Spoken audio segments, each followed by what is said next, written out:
And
from Gale and Tom Benson Arena in Mid-City, it's Crescent City Sports presenting high school wrestling as this evening perhaps the two best teams in Division I, if not in the state of Louisiana, hook up tonight. One of the great rivalries in Louisiana wrestling history as the Jesuit Blue Jays entertain the Brother Martin Crusaders.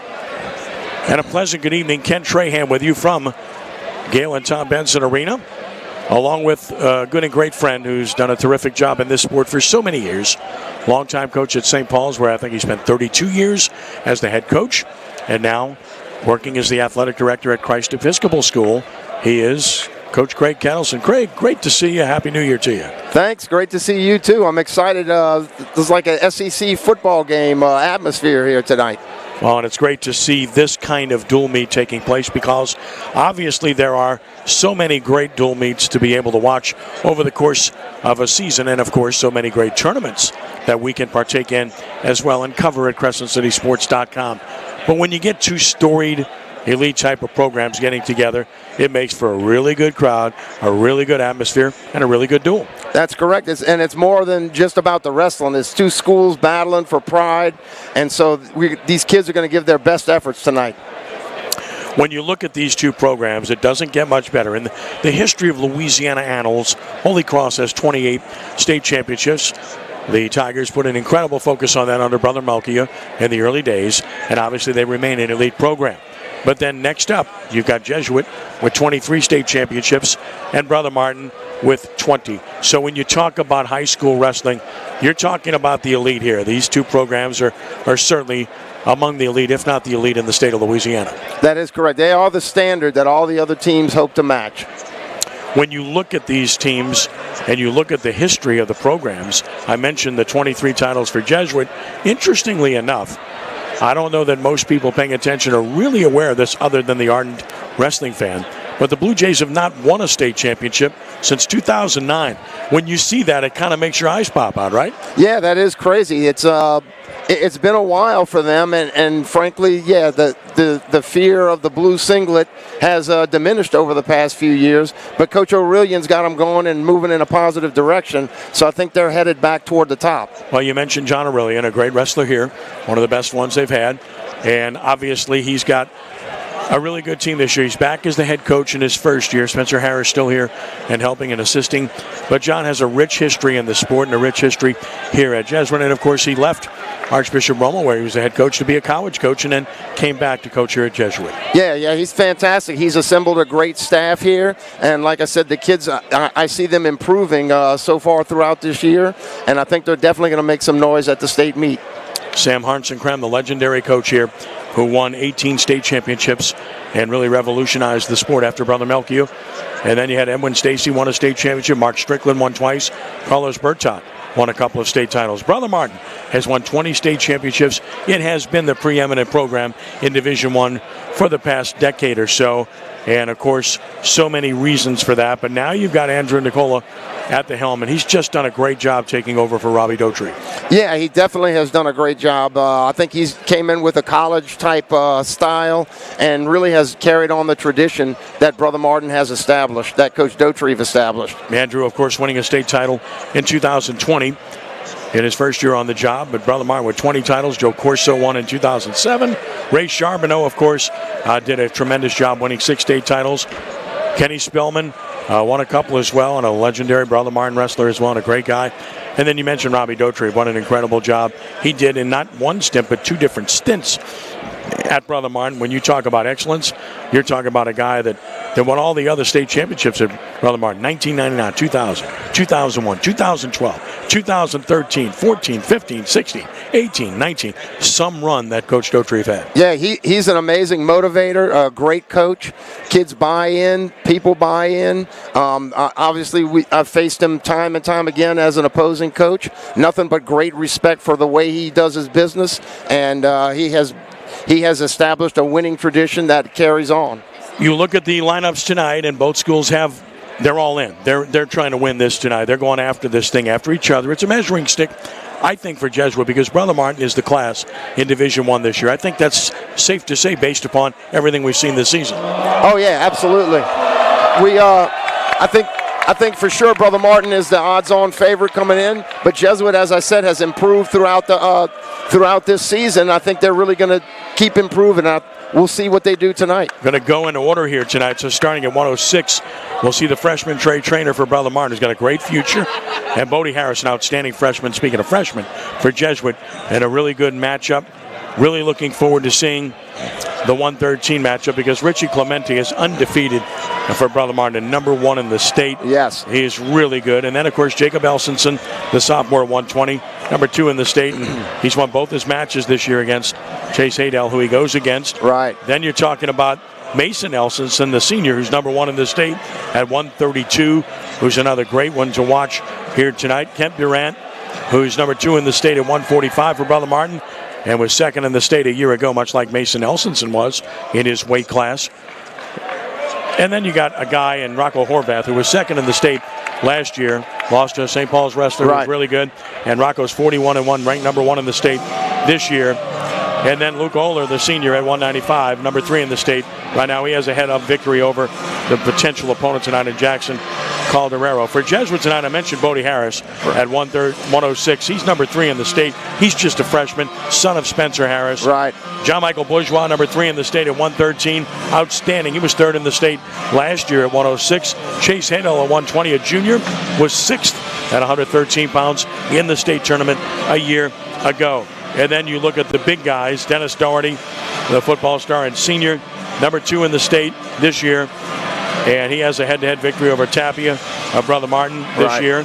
And he's 3rd in the state in 220 a year ago. And then finally Spencer Lanazna, their big man, undefeated on the year, came back from an injury from football, 2nd in the state a year ago at 285, number 1 in the state this year. Those are guys to look for tonight. Oh yeah, those are guys, those 2 sport athletes. Talk about great ambassadors for our sport. Football players who can wrestle. Always look for that when you look for your 195s, even your 182s, and 220 and 285. That's something you always did at St. Paul's, right? Oh yeah, we definitely look for the multi-sport athletes. It's those athletes that they brought so much to the table in terms of winning and competitiveness that added to their wrestling technique. You mentioned what Andrew Nicola has brought to the Brother Martin program in his style, because I honestly believe that styles are important, and I think that they're very distinguishable when you watch these programs and how different they wrestle. Talk about what Coach Nicola does, and then contrast that with what John Aurelian does as a teacher of the sport. Well, Coach Nicola, like I said, kind of brought a college-type style where there's a lot of hard-nosed practice and a lot of hard wrestling. These kids are tough. They never back down. What I'm hearing I heard it today from Coach Aurelian. He talked about these kids having a little fun. He wants to bring some fun to the mat, make it great for him, and you see it tonight with the smoke coming up, the kids running out, being introduced. Yeah, it's pretty special to see the way they're able to do the things they do technically in this building that Gail and Tom Benson obviously got behind significantly. You got the LED lighting, you got the strobe lights, you've got the special lighting for the event itself. Their boards here, their scoreboards are really outstanding, so they've done a great job with this. I don't want to call it old, I don't want to call it venerable because I came here as a kid all the time, but it's a great traditional building that's been here for a long time. That's true, and it does have a brand new look. I mean, I've been around, I've wrestled here since I was a kid, and it definitely, some of the same elements, the same stairs, but there's a whole lot of new elements that makes it look modern and up to date. These programs, as mentioned, have been at the top of the heap for a long time, so no surprise that they're in this position. Clearly, as you get ready and get set for the start at 106, Brother Martin's the favorite here tonight. Oh, absolutely, yeah. I think for sure. Again, I think talking to Coach Aurelian that they're definitely going to be the favorites, but I think these guys are going to give them a tough run for their money. We'll pause now for the invocation and then the anthem. Mighty Father, you are greater than all we can think or imagine. Send your Holy Spirit upon us, that we might always strive for more. May we never be content with mediocrity, but always compete for your honor and your glory. We make this prayer through Christ our Lord. Major Jesuit. Saint Ignatius of Loyola. In the name of the Father, and the Son, and of the Holy Spirit.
Ready to wrestle here. Ken Trahan, Craig Kettleson. Big shout out to Matthew Beal, our cameraman, and to Matt Merritt, our producer, here this evening. We'll start at 106 tonight. Trade trainer, freshman Brother Martin, 23-13 on the season. Bodie Harris for Jesuit, 30-7, number 3 in the state. Captains will meet at the center of the meet, get some instructions, and then be ready to roll at the 106 level here this evening. Just looking at the first matchup, Craig, certainly Bodie Harris, the freshman, against another freshman, Trey Trainer. Trainer's good, but you certainly would give the edge to Harris going in. Oh, yeah. Bodie Harris is a freshman, but he doesn't wrestle like a freshman. He's got veteran talent and veteran experience. Captains are done, and we're about ready to go here with our first match of the evening.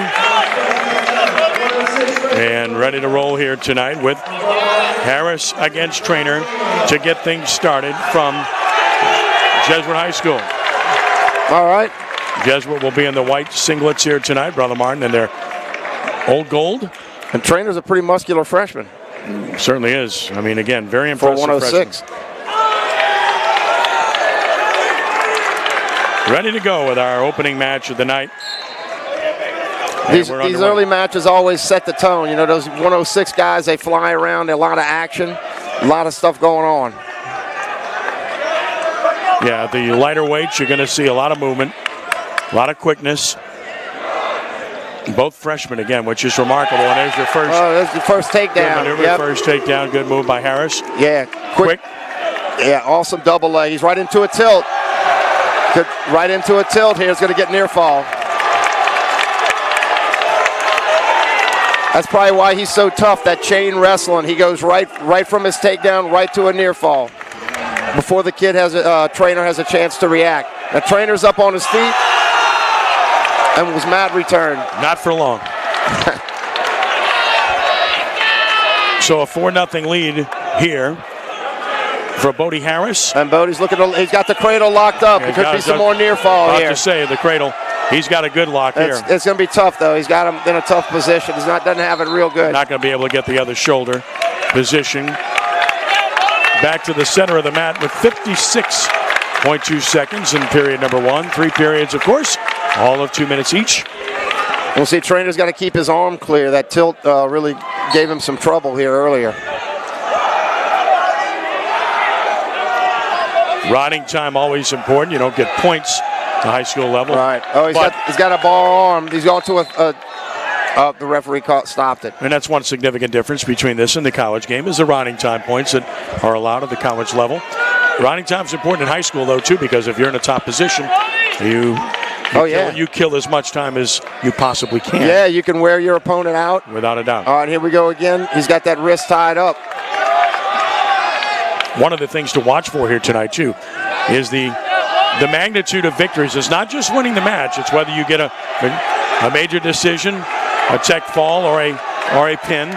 Right. Just to clarify, it's 3 points for a decision, 4 points for a major decision, a majority decision, 5 points for a technical fall, and 6 points for a pin. So in the team scheme of things, point-wise, it's very important to watch to see how many pins occur as this period is approaching the end. Still hasn't been able to get the escape. Again. Yeah, he's got him exposed here. Yeah, he keeps controlling that arm as trainer tries to stand up if he's giving up arm control. And that'll be 2 more, so that'll end the first with a 6-0 lead for Bodie Harris of Jesuit, who thoroughly controlled the first period here. And Bodie's choosing down. A lot of people like to choose down. They get the lead, they score again, and keep running the score up.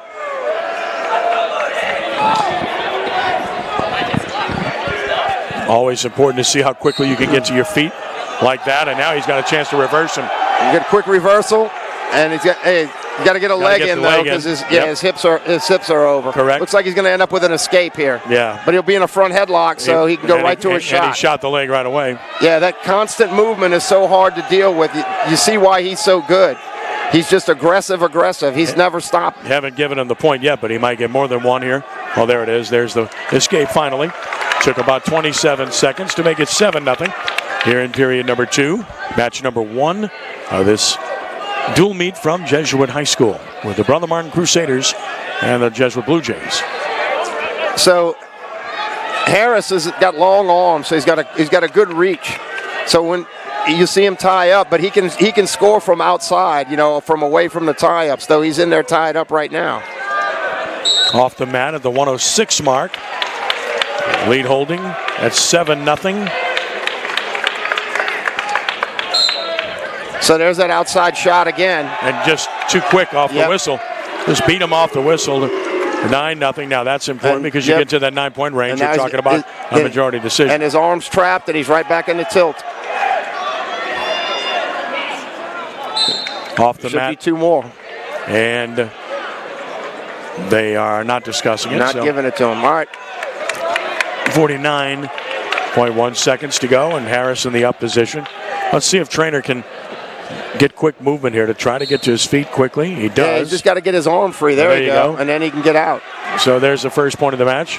But then look, Harris is right back in on the shot. He's got to get his head down. Trainer's doing a good job of protecting his leg here. He took him down with the other leg. Yep. And now has a chance to turn him. Now he couldn't quite. Now he's got some leverage, but not enough. So 11-1. The 28-second mark. Right. Harris's length is just tough to deal with Trainer. He just can't get far enough away to get out. Trainer's got 18 seconds to try to get up here. Trailing by 10 as the second period is winding down here in match number 1. Stop it at 7.6 seconds.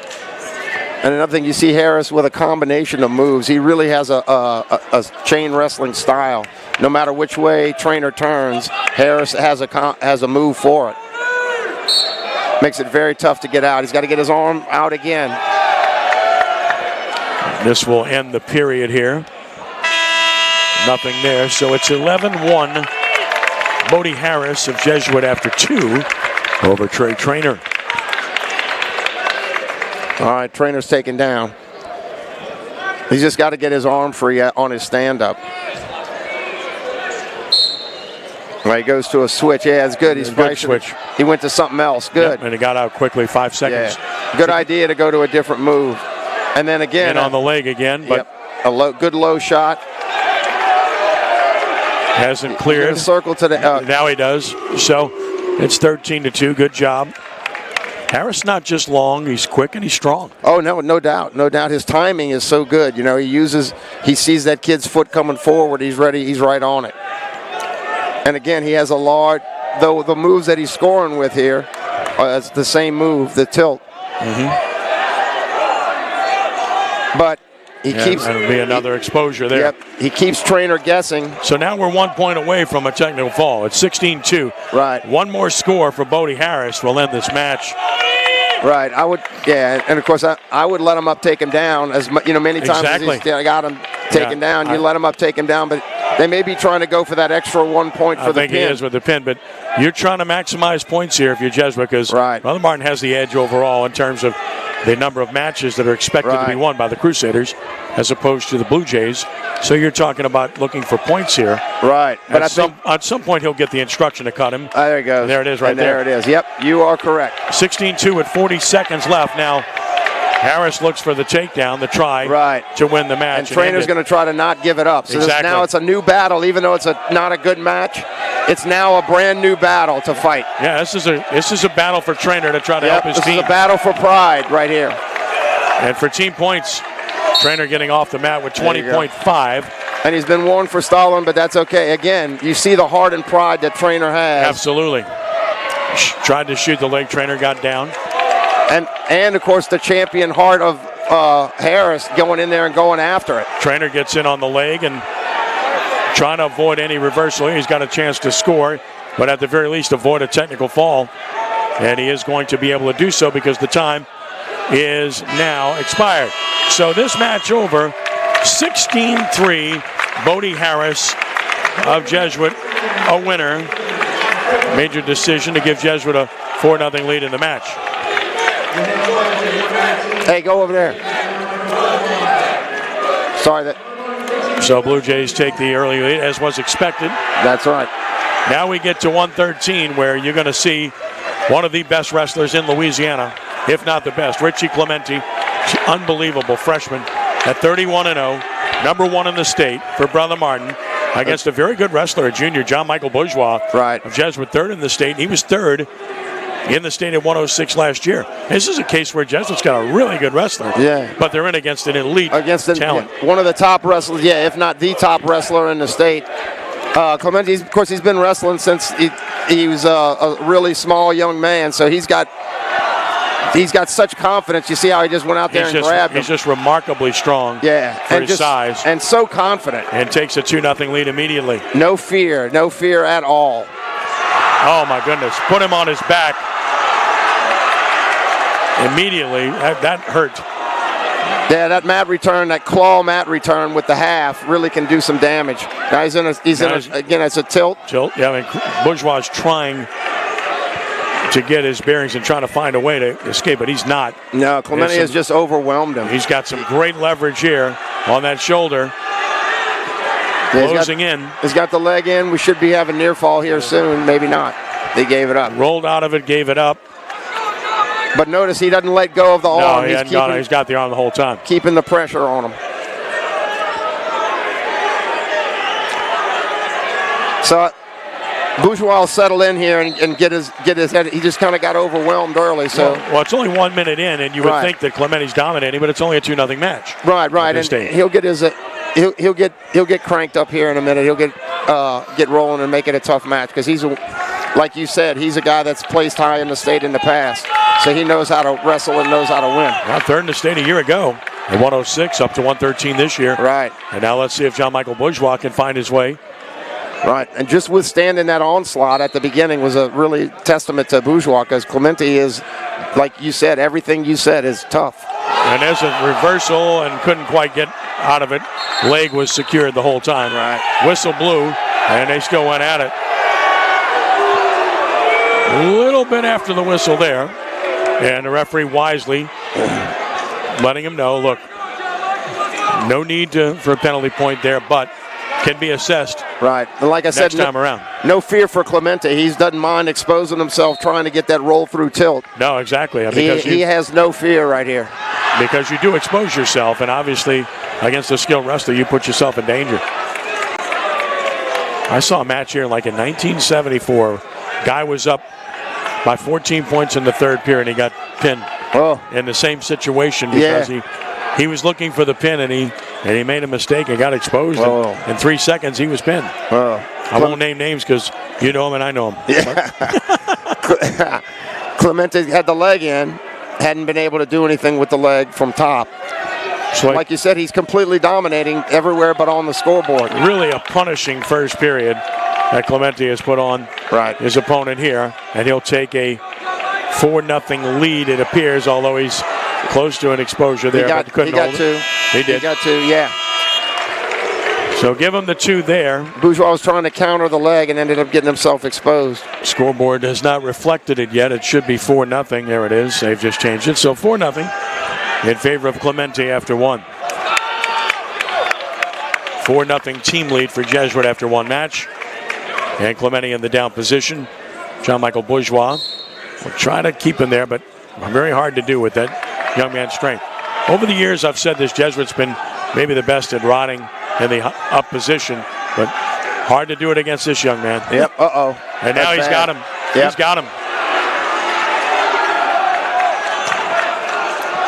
So yeah, he trapped that arm and just came around. There it is. And there's the pin. At the 1:38 mark of the second period, that's 2:22 is the time of the pin. Richie Clemente puts Brother Martin on top, 6-4 with the pin at the 2:22 mark.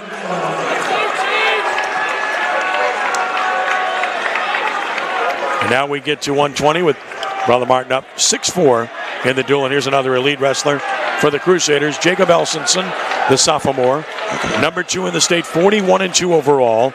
And he's facing Chase Hadel, who's a good one. 6th in the state at 113 last year, 23-10 overall. Elsinson has won both decisions this year against Hadel. So the third time they're met. And nice ankle pick right there. And gets 2 right away. And he's right on the arm. So that seems to be Brother Martin is really tough controlling that arm. Elsinson's another one that comes. You got to mention Brother Martin's kids program. Elsinson's another one that's been wrestling since he was a youth. And being in those kids programs really makes a difference when you get to the high school level. Yeah, as a coach, when you got them at the 8th and 9th grade level, they were behind. Oh, yeah, absolutely. If they hadn't been in the sport previously, but you encouraged them to come out, obviously. That's right, and you just taught them some basics, and the good athletes were able to do some things, but they were never able to compete with like a Clemente who's have that mat experience, or an Elsinson here. The technical aspect of what they do and what they learn at a young age comes in incredibly handy as soon as they get to this level of high school wrestling. Yep. So you got a waist and wing here. He's trying to turn him. Jesuit guys just flattening out. Chase Hadel trying to get out of this lock. Just been unable to do it. Now he's good job. Fought hard and he got out. So good job by Hadel to make it a 2-1 match.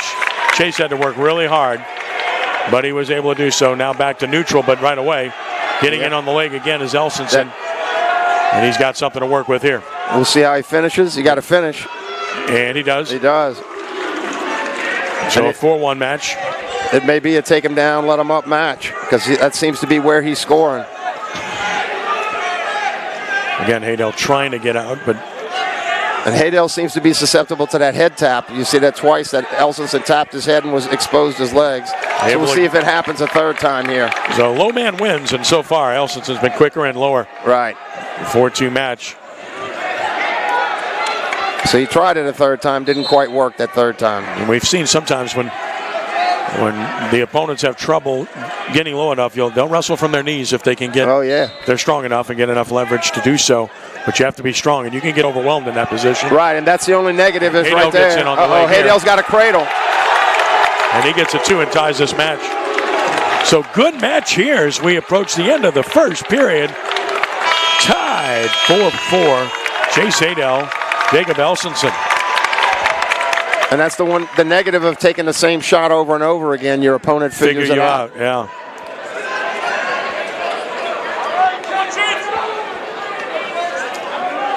Elsinson will start in the up position. One of two outstanding brothers on this Crusader squad. And again, they're known for that Brother Martin group, known for their toughness. You see a little crossface in there. Again, they keep trying to ride that wrist. Back in the 60s and 70s, it was always interesting to contrast Holy Cross and Jesuit because you had the Brother Melchior style and you had the Sam Hartzenkrem style. One was physical, the other was technical. Right. And they were always different type of wrestlers when they went against each other. Yeah. And I think it's been great for Louisiana with all the influx of coaching and styles that we've seen that have made the sport better in this state. And I agree. And you almost see that here tonight where you have the kind of tough, grinded out Brother Martin style. And Coach Aurelian is well known for being one of the best technical coaches in the area. And this is what we talk about when we talk about riding time. Right now, Elsinson has killed off 53 seconds of the second period already. Hadel's not come close to being able to get up off the bottom. And you've got to score that escape point from the bottom position in a close match. If you want to win, you must get that escape point.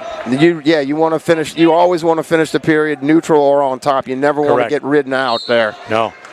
He's still got a minute plus to get up, but has shown no ability to do that with the lock and the weight thoroughly on him here. Coach, Elsinson's got the legs in. Completely. Putting a lot of pressure on him. And having that body on top of you, grinding on you, wears you down in the third period. And it doesn't. You may not show up in the score here, but late in the third period it will. Elsinson continues to ride. Hadel showing no ability to get an escape here. Now we're down at the 30-second mark here of period number 2. And there's no stall here. Hadel's been trying. Right, and the Elsin is just too tough on top. Just very, very physical. Here we go with that spin tilt again. There it is, same move. Yep. We've seen it from every Brother Martin wrestler thus far. And he's going to kill off this period in the top position, which in the grand scheme of things is big in terms of a close match and scoring. Right. As Elsinson will get the opportunity to get that point here to start the third period, as this period ends up in a stalemate. Strictly riding time for 2 minutes. Yeah. It's crazy how we got a little blood time. So yeah, and this is great. One of the reasons to have these incredible dual meets, you learn so much. So Coach William can get back in the practice room, in the lab, as they say, and talk to his kids about doing the stand-up without giving up your arms, without that hand control, and avoid that spin tilt that they got, which will help them at the state meet. When you see somebody this often, third time that they've met, you really understand what they're trying to do to you. Absolutely. It becomes the matches usually get closer and closer and closer, when you have two tough competitors. So yeah, it's always an interesting thing when they wrestle each other and they're so familiar with each other. Nice little break for the wrestlers. Blood has been tended to, taking care of the left arm of Elsinson and the nose. And he was able to recover a little bit, so all that grinding him out may not be effective anymore. Let's see if Hadel can ride here, as Elsinson did earlier. Again, Hadel's strong, huh? Yeah, he is. In this match, 1 point could make the difference. I don't know how much more scoring will take place in this match the way it's unfolded. 4-4 here in the third, the final period, at 120 pounds. I think Elsinson will be able to get out. It'll be interesting to see. Is he going to come back to that takedown? Right. Yeah, because if you ride too long, and there it is right there. So it took him 32 seconds, and Elsinson has a 5-4 lead via the escape. Now a takedown could decide the match. He looks a little tired, Elsinson, so it'd be interesting to see. Hopefully he won't take that same shot again, and he got in trouble with last time he tried it. Off the mat here. Stalemate Instructions from Andrew Nicola to Jacob Elsinson. Back at neutral, center of the mat. Like I said, Haydell looks like a little fresher than Elsinson, so we'll see. 1 minute left, 5-4, Elsinson over Haydell here at 120 pounds. Took a shot, but a good job of what I call squatting, sitting down by Elsinson. Haydell trying to use it nonetheless. Haydell's strong. He is real strong. Nope. He's still working that leg, and he still got it. Can he do anything with it? No. And now a chance for Elsinson. If he get the legs around it, he does. Yep. So, big 2-point score there for Elsinson. Puts him in control of the match at 7-4 with 25 seconds left. Good match. Real good match. A great effort. Great effort by Haydell. Just a little sloppy on the technique, and it cost him the takedown. He was close to having the takedown himself. He had the leg. Had the leg, but Elsinson maintained real solid counter position, and Haydell just extended a little too much, ended up flat on his stomach, and got taken down. With this time remaining, he's got to get an escape right away and then a takedown. Yep. 15-4, 15.4 seconds remaining. Haydell tried to get up right away, but he's flattened. Yep. And Elsinson's going to ride him out here. So Elsinson is going to win this match, and a good one. Jacob Elsinson at 120 pounds. Haydell trying to get that escape, but it's too late. This match is over. A 7-4 win for Jacob Elsinson at 120 pounds. Second win for Brother Martin in succession gives the Crusaders a 9-4 lead in the duel. Now we get to 126 pounds. Ty Duncan, a junior from Brother Martin, 37-13 overall, 5th in the state. And he will go against Freddie Laudame of Jesuit, a senior, at 4-4. So certainly the experience edge to Duncan here over Laudame. And another matchup of a long guy with Laudame looks a little like a little longer, and Duncan looks a little something more solid here. And both, so far the three matches have gone exactly like we thought they would have gone according to form. Yep. Nobody able to get a fall thus far. We did have a Duncan feels confident. major it looks decision. like, Duncan looks like he's pretty confident. He doesn't seem, you see him walking in, pushing forward, being aggressive. Great duck under. Good job there. Great duck under. And he'll take him down for the first score of the match. So Duncan with a really good move. And very physical. He's right onto a cradle here.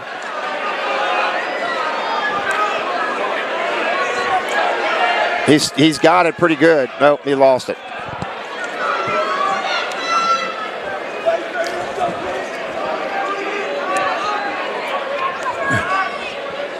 Trying to turn from the shoulders, wrap around the neck. Yeah, he's just pressuring that near shoulder. He's got all his weight on that near shoulder. Got the arm rolled under. Puts the head in the mat. Got the legs in on that side, so he'll be riding legs here. Laudame trying to find his way up, but unable to do so. Whistle blows at the 43-second mark of the first period. And a 2-0 lead here for Ty Duncan. So, yeah, that's something I like when the referees do. Rather than call stalling on somebody, you just call a stalemate, put them back in position to score some points, you know, if there's no action going on.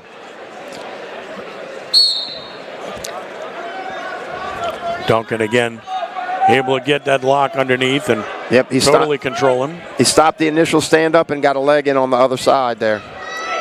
We'll see if he can do anything with the leg. Very impressed with the ability to ride for Crusader wrestlers early on tonight. Again, I know that's a point of emphasis for those Brother Martin guys, is to be able to grind it out on top. Mm-hmm. All right, so now we get the stall call warning against Duncan.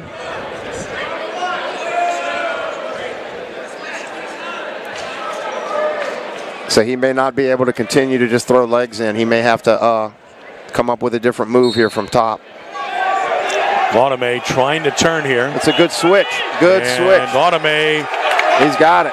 Oh, no, it's going to. No, he's still held got the leg. Yep. Duncan did a good job of sucking the leg in. just a really good job by Duncan to fight off Yep. the tying points there. So after one period, Ty Duncan has a 2-0 lead. Good move by Lanazna.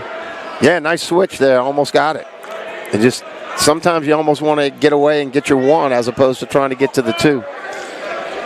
Yeah, he thought he had it there, but it couldn't quite clear. No, Duncan did a great job of hooking the leg right at the last minute, even though he was flat on his stomach. You see Duncan's up and you can't get him down. Got to let him go. Too strong. 3-0 lead for Duncan. And see how aggressive he is coming in? Goes right at him. Yeah, he's right. He's going right in. Yeah, a lot of guys get the escape. They'll back off. They're satisfied with the point. They'll wait for the opponent to attack. But Duncan on the attack immediately here. Yep. And now a stall warning against Lanazna for retreating. So pretty strict thus far in that regard with the way this is called, but I like it. I think everybody wants to see action. Yep. Good move by Duncan here. Nice arm drag. Yep. He does. He went to a rush and a 2-on-1, and he just slid all the way by to a shot. Has the leg, and anytime you have that control, you're in deep trouble. Yeah. Now, but Kids of course, nowadays. There he goes. He finally got in on him for the 2, so it's a 5-0 lead. Kids nowadays can put the legs in from those positions, and now he's got near fall going. So has a chance here. That's a big sequence right here. That is a big sequence. Lanazna rolls out. Good job. The 2-pointer. 7-0 lead. Duncan in total control here, under a minute to go. In period 2, Brother Martin up in the team standings 9-4 in this duel, as we are currently in match 4. And that was a big sequence to go from Lanazna having the leg to the Brother Martin guys scoring.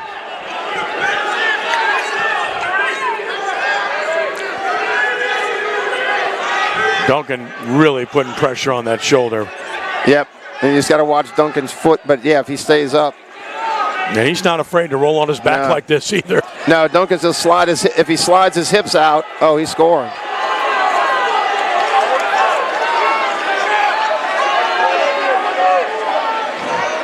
Under 10 seconds to go in the period.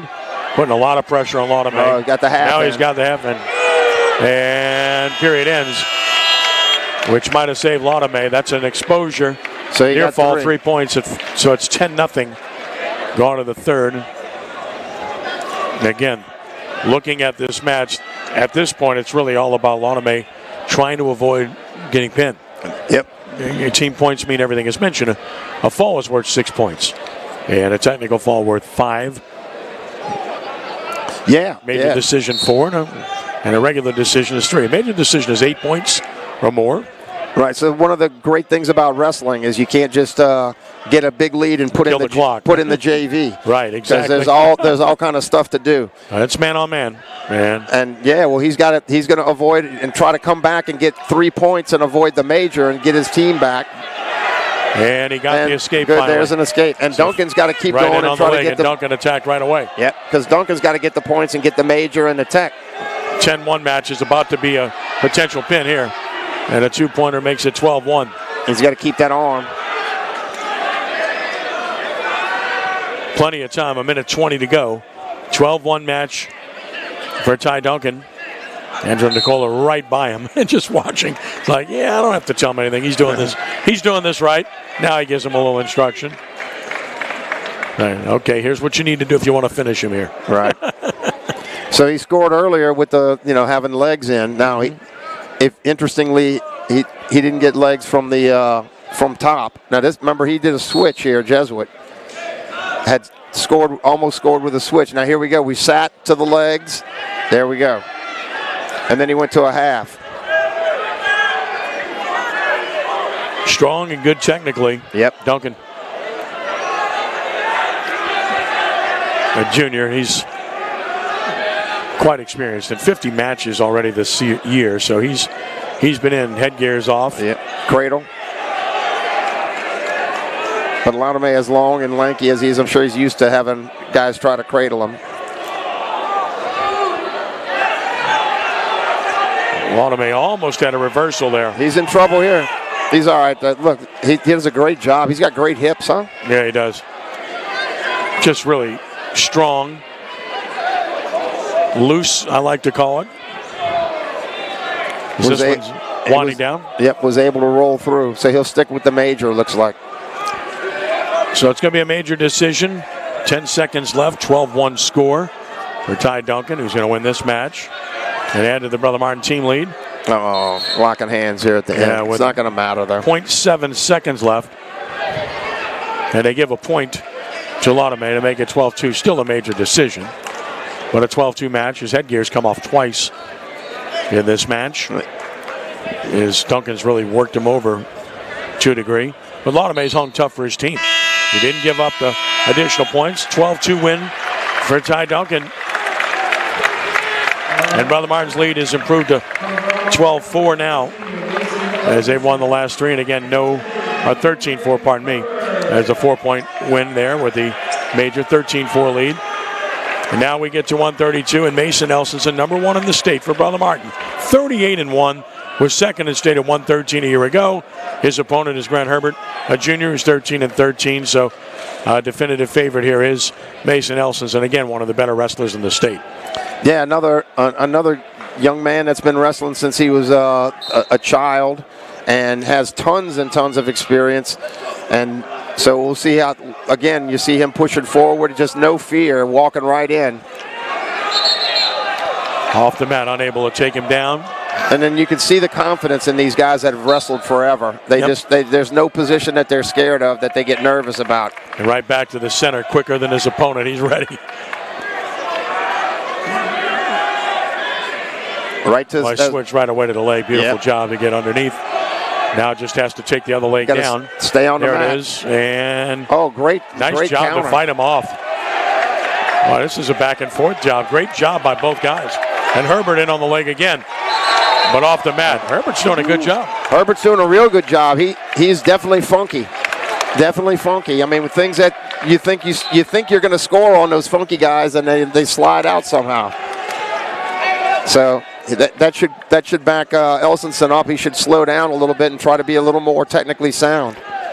Elsinson gets in on the leg here, and he's got him lifted. That'll be a takedown. That takes, when you pick him up and take him down like that, that takes away all the funkiness. You think? Pretty physical. And a 2-0 lead for Mason Elsinson. Under a minute left in the first period. 13-14 lead for the Crusaders. And again, you see that wrist control there, that 2-on-1. And I mean, it may not seem like they're doing much, but they're really fighting for hand control underneath, which is essential. So I'm hoping the referee just lets them wrestle.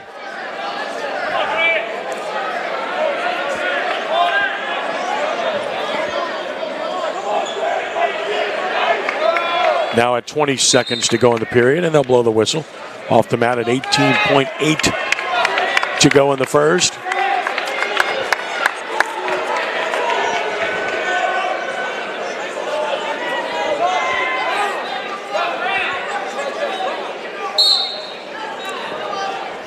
Herbert fighting to get to his feet. Elsinson controlling him. Yep.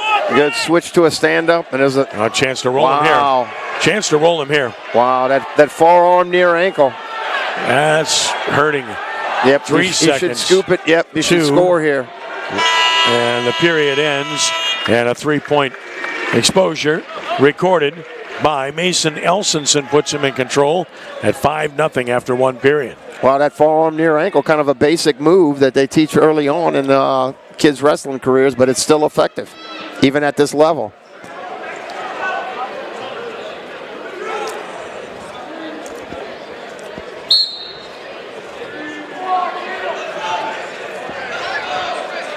Man, Brother Martin, like you said, they're tough on top. They stopped really that initial move. They stopped that initial move. Have not seen a Jesuit guy get out like right off the whistle. No, when you have the lead in a match and you're able to control an opponent in the down position with 2-minute periods, it's a significant advantage. You just, as you like to say, you shorten the game or you shorten the match in the process when you've already established the lead. Yep. And he's up. Can he break the hands? He's got to get that arm free. And again, here's where great effort there.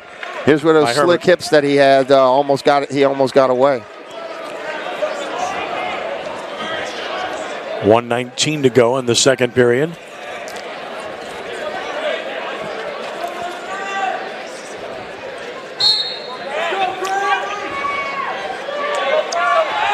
Oh, now he's looked right up and out this time.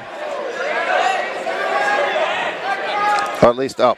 Herbert got out, so it took him 52 seconds. He gets his first point at 5-1. Oh, he had to work really hard for that, too. Yeah. Well, once he got up and got that solid position, it's hard to stop him. Control of the head here by Elsinson. Elsinson last time, if you remember, went from there to a leg. Elsinson too quick there, as Herbert tried to take the shot. Talking to the referee about something.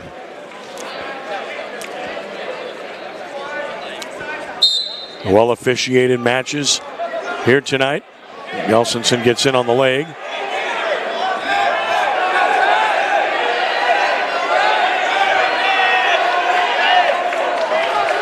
Good job of flattening out by Herbert. Yep. He's have a stalemate at some point here. Both thumbs in the hip. Yep. Just keep him there, stalemate out. Yep. There's your whistle. At the 24.9 mark of the second period. We'll see if Herbert gets on the offense. So far, Elsinson's been on the offense the whole time. There it is. There's a shot. Took a shot, but got countered immediately, and now the head.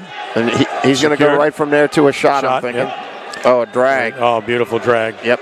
He'll get the two. That's just well done by Mason Elsinson, who's up 7-1.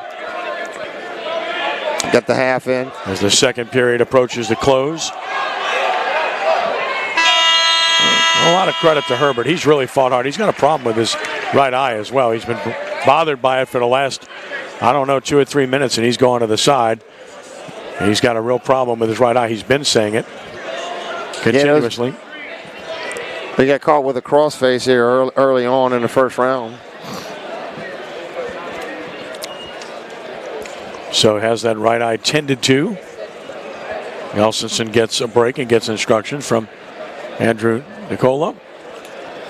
And John Aurelian is taking the time, as the injuries tended to give some words of wisdom to Grant Herbert as well. As we move forward, this is match number 5. 14 matches, all in, both sides. 13 for Brother Martin with the team lead at this point, along with Craig Kettleson, Ken Trahan. We also want to promote the fact that Craig will be back with me. We'll have the District Meet Championship, the Catholic League District Meet Championship, coming up Saturday morning.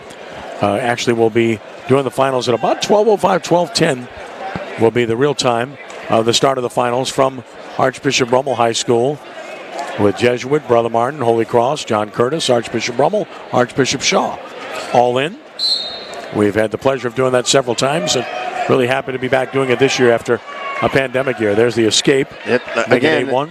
That's the up and out, and he's right back in on the leg, staying on the offense. Good job by Herbert to fight him off. And thanks for letting me come do that district again. Yeah, it's great to see not only these two. You got some of the best wrestlers in the state here tonight, but then you'll see guys Division II like Shaw and those guys. They'll be some of the best wrestlers in the state overall there Saturday too. Well, Glenn Price is a little bit banged up right now, but Glenn Price is one of the best wrestlers in the state in any class for Archbishop Shaw. There's another 2 for Elsinson as he's up 10-1 now. And then you've got Cole Biamonte, Nick DiGirolamo at Holy Cross, really good. Archbishop Rummel's got some goods, really good ones at 106, 113.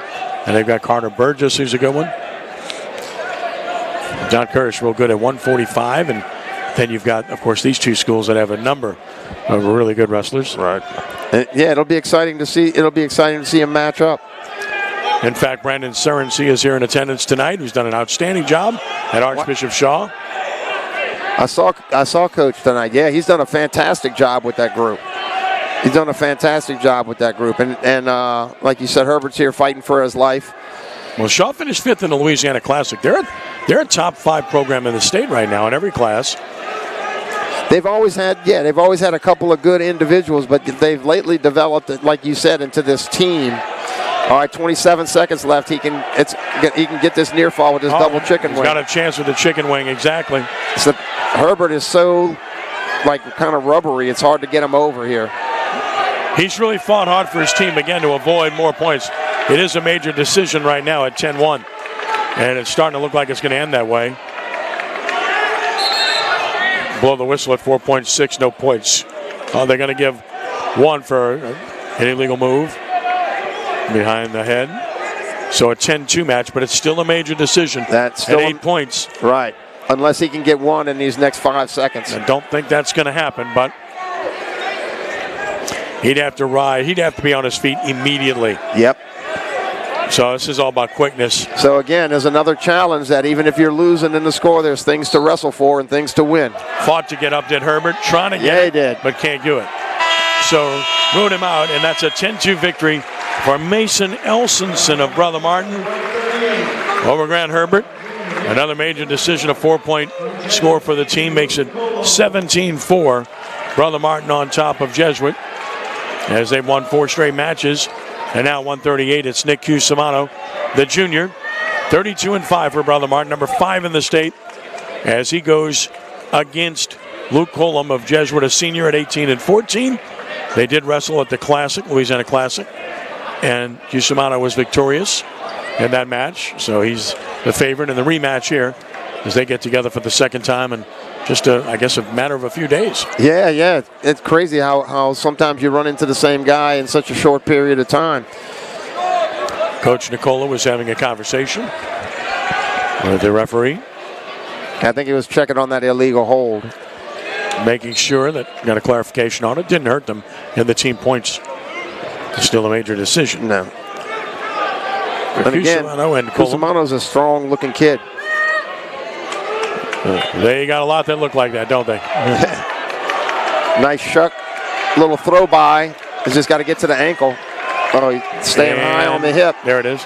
Oh, they gave it to him. All right. So Cusimano with the early lead. And control of Colum. And all right, so we got the waist and wing here.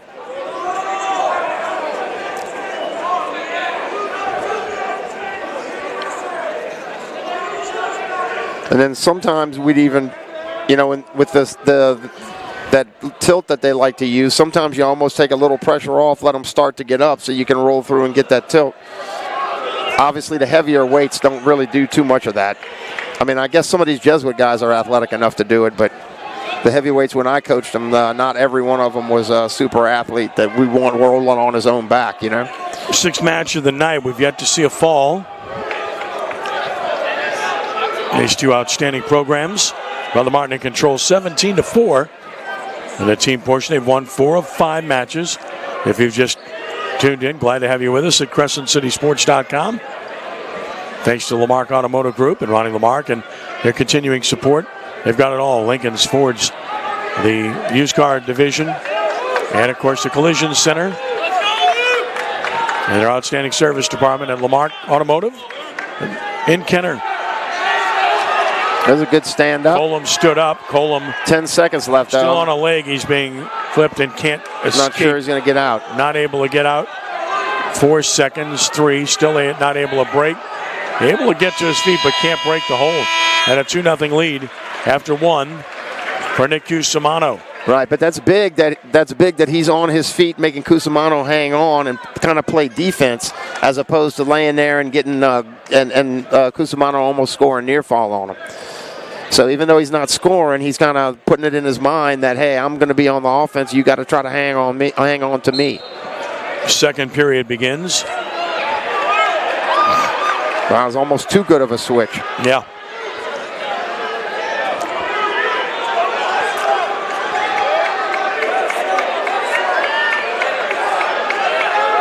He's going to try to hop over here. Cusimano's taking a couple of chances here.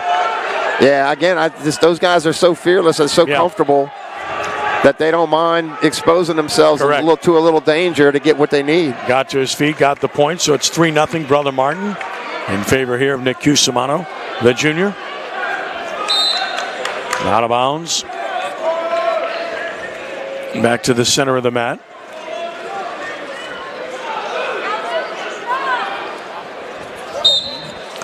Cusimano wearing that sleeve on his right leg. And on the leg here. Can he do anything with it? That was a great shot. Just a really good job by Cusimano. Shows his strength to fight that off and then get to the top. Wow. Yeah. Very strong. I think that shot surprised Cusimano. I didn't think he was expecting it, but he scrambled to defense and turned it into offense. So strong. Yeah, he turned as a 4-point swing, go from a potential takedown to a 2-pointer of his own to take a solid 5-0 lead here. And good job there. In on the leg again. Yep. Good job there, getting up and getting out. Like I said, he's making them work. He's not laying around on the bottom, letting them grind on him. So he's making him hang on every second. Oh, looks like a contact.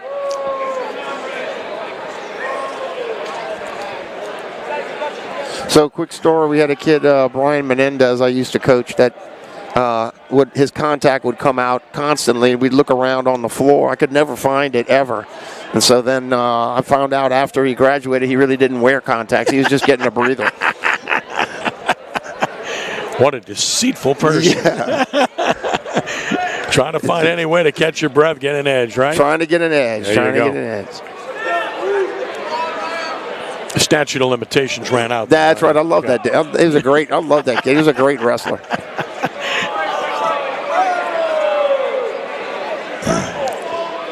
So unable to get this. Oh, now we got a little blood. Yeah.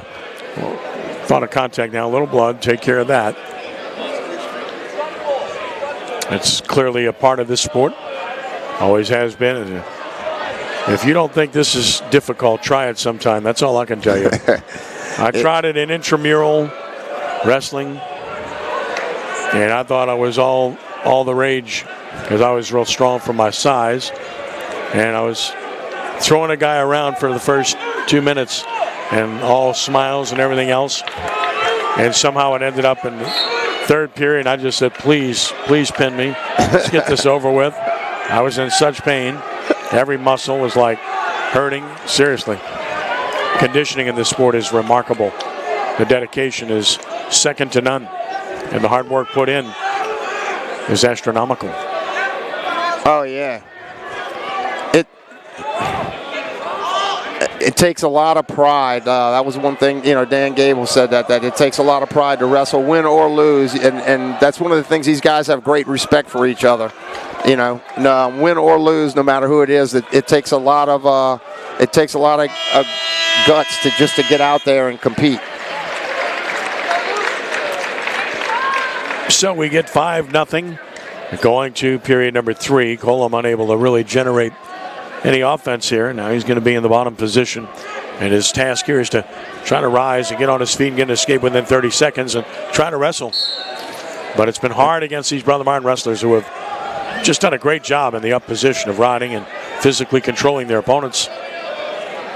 Yeah, they're tough. Look, he's got that waist and wing locked up again. And he's got him flat. Got Colum flat there. So to keep that pressure, see him driving his toes, keeping that pressure on him. Using every inch of his body. Colum fighting really hard. Brother Martin wrestlers have really taken the crowd out of this because Jesuit has a tremendous crowd here tonight and a huge student population. Oh, yeah. Brother Martin's brought a lot of students from here we are. Gentilly School too. He's got them exposed here. Yeah, back to the tilt. We got 2 out of it. Back to the old tilt. Obviously, that's something that the team practices. Waiting for an official signal here. And there it is. So a 7-0 bulge now. So here we go again. Brother Martin can let him go take him down. See if he can get a major. At this point, that's the significance of this match. Colum able to get the arm out, but still on the leg. Yeah, so you're going to burn all that energy hanging on the leg. Maybe let him go, try to get the takedown and get the major. Rolled over here. Yeah. And now he's got to give it up. There's no points here. Nothing. Starting to look like a 7-0 match, just a decision. They're yelling at him, telling him to cut him. Look, now they're trying to tell him to get up. Yeah, they were waiting for 30 seconds. Yeah. He won't get up. He finally does. Then he goes for the takedown. He didn't give it. The referee didn't give him the escape. No. Didn't give him the point. Referee didn't give him the escape. Because he went right back in on the leg. Yep. So this one's going to end 7-0, so that at least avoids another point for Brother Martin in the team score. As this one ends at 7-0, Cusimano pitching a shutout. Brother Martin wins its 5th consecutive match, and the Crusaders take a 20-4 lead. And now we get to 145, where Jackson Ballet, one of the seniors on senior night, along with Colum, Lanazna, will go against Brother Martin's Kemp Durant, who's one of the better wrestlers in the state as well. Number 2 in the state this year at 33-8 is Durant. Last year was 2nd in the state at 120 pounds. Ballet's a good wrestler, though. This is one of the matches that John Aurelian was very interested in, that he thought, you know, my guy, I think he's got a shot. Well, we'll see. Yeah, and sometimes, you know, they're like things like a senior night will really inspire a guy, and he'll wrestle, especially seniors. Sometimes they'll rise up and they'll be amazing. Underway, Durant and Ballet. Ballet gets in on the leg. But he kind of hesitated holding the leg, and he was able to sit. He's going to sit and slide. He's going to try to slide through. He's going to ride. Yeah, he's just got to get his knee past the shoulder. Yep. He's got to get the top leg over. Unable to do so. Good countermeasures on both sides here. Yep. And there's a 2. So there's a 2 for Ballet. Yep, Ballet. Take the early lead. That gets the Jesuit side excited. They haven't had much to cheer about since the first match. Then the escape makes it 2-1 Ballet. Durant back to neutral.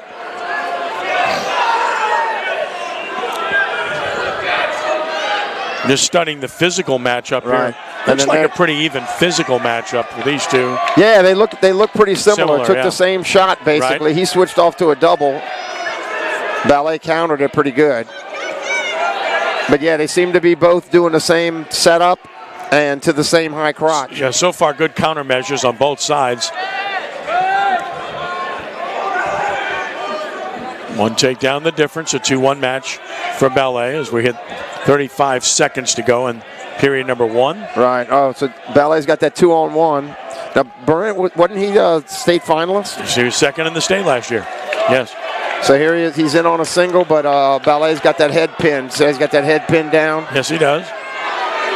Now he gets the head up. Look, he fought up. Strong, just very strong. Now he looks for the takedown. Determination, trying to sit him back. Ballet fights to escape, can't. That's 2. In on the leg. It should be 2. Still nothing ruled. There it is. Yeah. So there's the big change, and to give Brother Martin a 3-2 lead after 1 period. So Durant just kept working, and finally got the 2. And those scores right at the end of the period really hurt. Brutal. You know, I mean, they really send a message. Now let's see if Ballet can fight his way to his feet. It's been tough for Jesuit wrestlers on bottom. Yeah, they work hard, but yeah, those Brother Martin guys are riding real well. Again, they just got to get hand control. You know, old simple hand control. Still in on the leg. As long as that's the case, nothing can be done.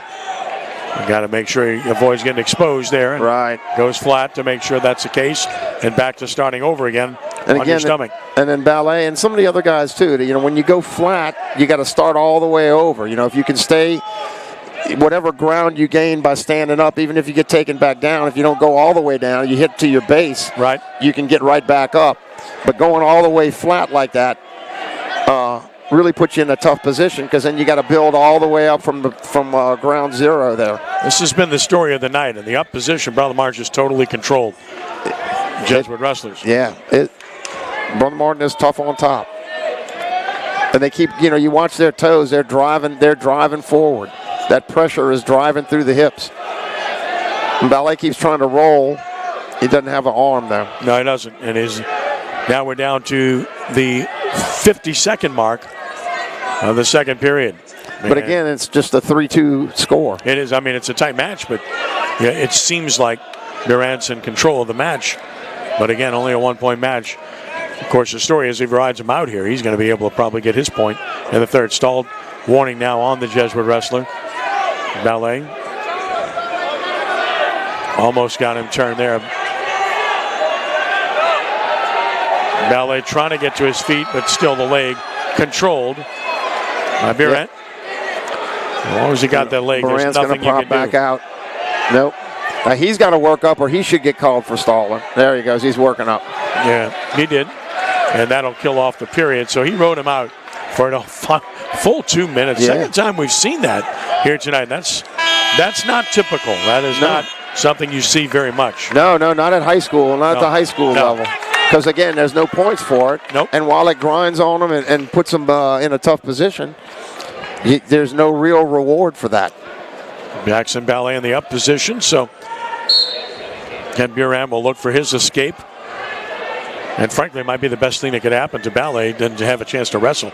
Right. Well, you always try to, when I was coaching, you always try to see what positions you could score on a guy in. Right. And so now he's getting his chance on top, so we'll see what he can do. Not easy to score on top. No, not especially in high school where the referees like to hit you for stalling. Correct. If you're laying there. You have to be stronger, or the opponent has to make a mistake. Typically speaking, when you're right. So he's got the leg up. Yeah, Durant can't really do much. Yeah. So it's a good stalemate call to start him over. And Coach Aurelian saying he was working. They shouldn't have stopped it.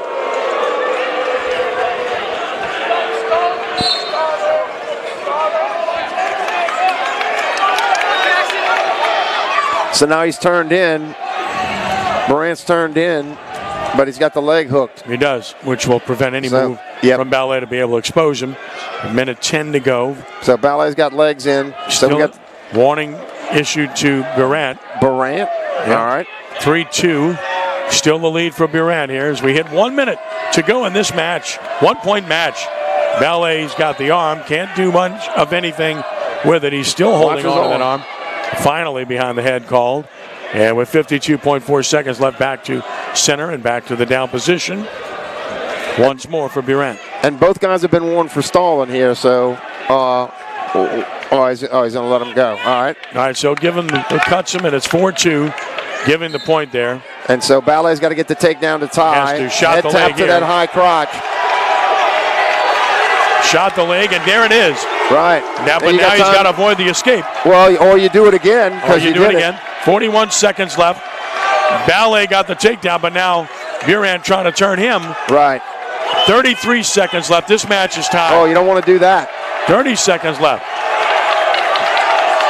Fighting to expose him. Oh, he's getting it. And he's getting it. Durant gets the got two, the and that's the reversal. big one. With 21 seconds left, Durant takes the lead, 6-4. Now trying to ride out Ballet to win the match. And has him in a good position to do so. He's got the wing in, and Ballet's flat, so. 10 seconds left. Ballet can't get to his feet. He's trying. 5 seconds left. Durant holding on. Kemp Durant is going to win this match over Jackson Ballet. 6-4 win for Brother Martin. Good match. Durant the winner for the Crusaders. That was one of the matches that Jesuit thought they had to win. And a good match wrestled there by both. And to make it 23-4, Brother Martin in control. This Durant defeats Jackson Ballet at 145. We go to 152. Ryan Corca, number 2 in the state, Brother Martin, 34-17. He won a matchup at the Louisiana Classic with his opponent, Arthur Schott, the sophomore, who is 12-9 on the year. So another favorite for Brother Martin here. Yeah, another kid that I recognize from wrestling from when he was a young man. So it'll be interesting to see Corca I'm talking about. Yep. The obvious for Schott. Schott needs to take a shot or two, right? So, that's right. Somehow they're heard that both before. tying each other up. We'll see who's going to work off. There's a nice elbow pass to that high crotch. Can't clear, though. Oh. Unable to clear, now turning him around. Yep. Beautifully. Corca. And nothing yet. Good job to Great fight him scrambling off. for both of them. But now he's a takedown. Giving up the takedown. Couldn't quite hold him off. Great job by Ryan Corca, who gets the takedown, the 123 mark. Right, he stayed on the legs there, a little bit tougher than the Jesuit wrestler. All right, now you see him right up. On his knees is not a good spot to be here. Gave him the point there, so it's 2-1. Yeah. Controlling the head here, now giving it up. There was back a shot to center. there. He missed that shot right there as Corca was standing up. Yeah. That high crotch was Chance there. to go after him. 2-1 lead for Corca over Schott. Corca's got that. A little more blood, I guess. Oh, on his elbow, left elbow. Correct. So they'll tend to that at the 52nd mark. So, yeah, going back to that 145 match, yeah, that was a really exciting match. Both guys were great scramblers.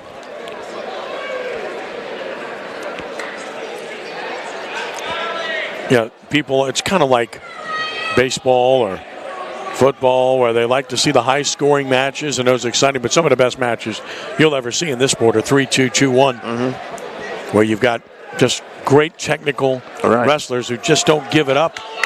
Right, and the guts and the courage it takes to give up points and risk losing to try to win. To try to win the match.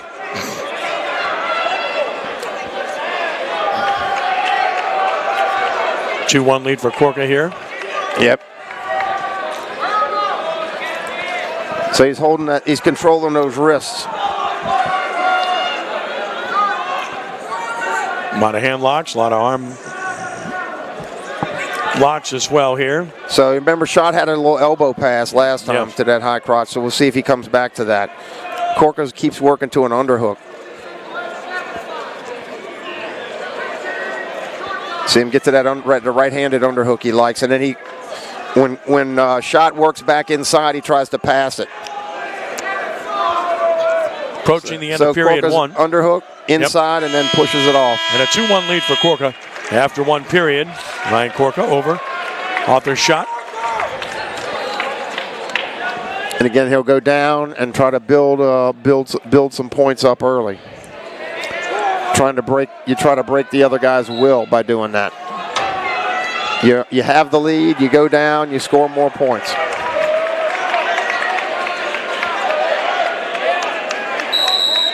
Whistle sounds.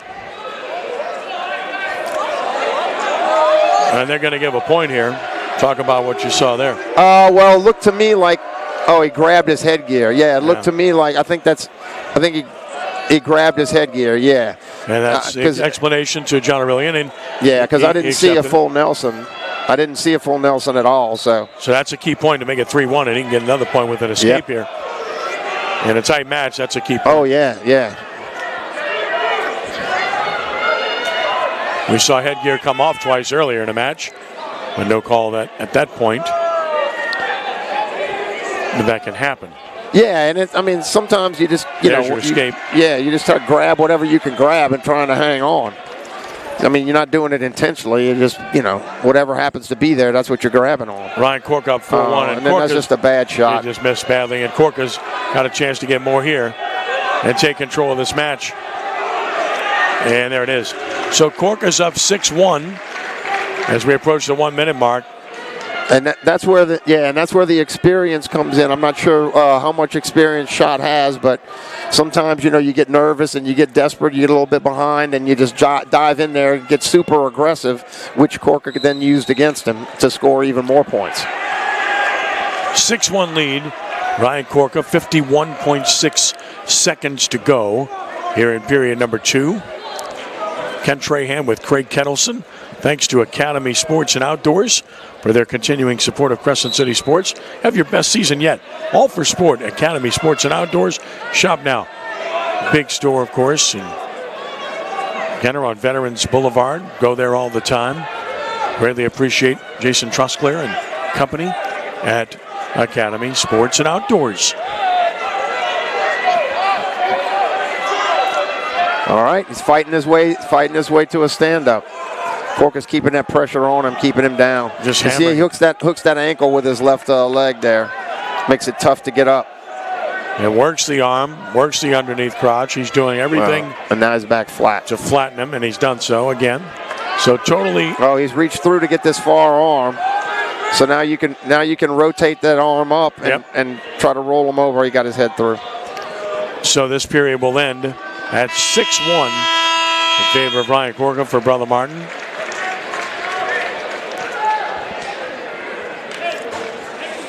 All right, Schott's choosing neutral here.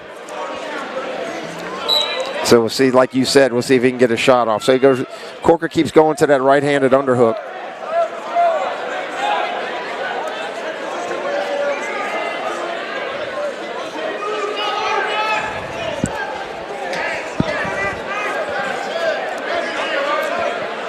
6-1 match.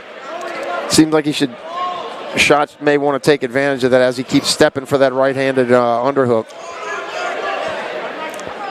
Don't see Schott being able to get 3 takedowns It'd be in this tough. match. He's going to need exposures or a fall to have a chance to win this match. And so far, Corker's defense has been superb. Yeah. He's Giving up nothing. Schott's going to have to get on some kind of offense here to get some points going. Corker's doing a good job of controlling the action. And again, he looks like he's busy, he's working, he's got the lead, but he's not really risking anything. He's not putting himself in a bad defensive position. He stays inside position, keeps pulling on Schott's head. So he's not necessarily he doesn't need to be offensive, but he looks busy all the time. Kind of like that fighter in the end of the mat, end of the rounds. Yep. Where he's got the lead and he's just working it. Corker in total control, just not allowing anything. Right. With a 6-1 lead here. The shot's got to take a chance. Before I know he took that desperate shot early and I was criticizing it, but now is a point where he's just got to get in there and go. 30 seconds left. There you go. Got in on the legs. Great job again by Corker. But Corker was ready. He was. Now he's got a chance once more to score. Trying to turn him. He does get 2. So it's an 8-1 match, but still just a decision at this point.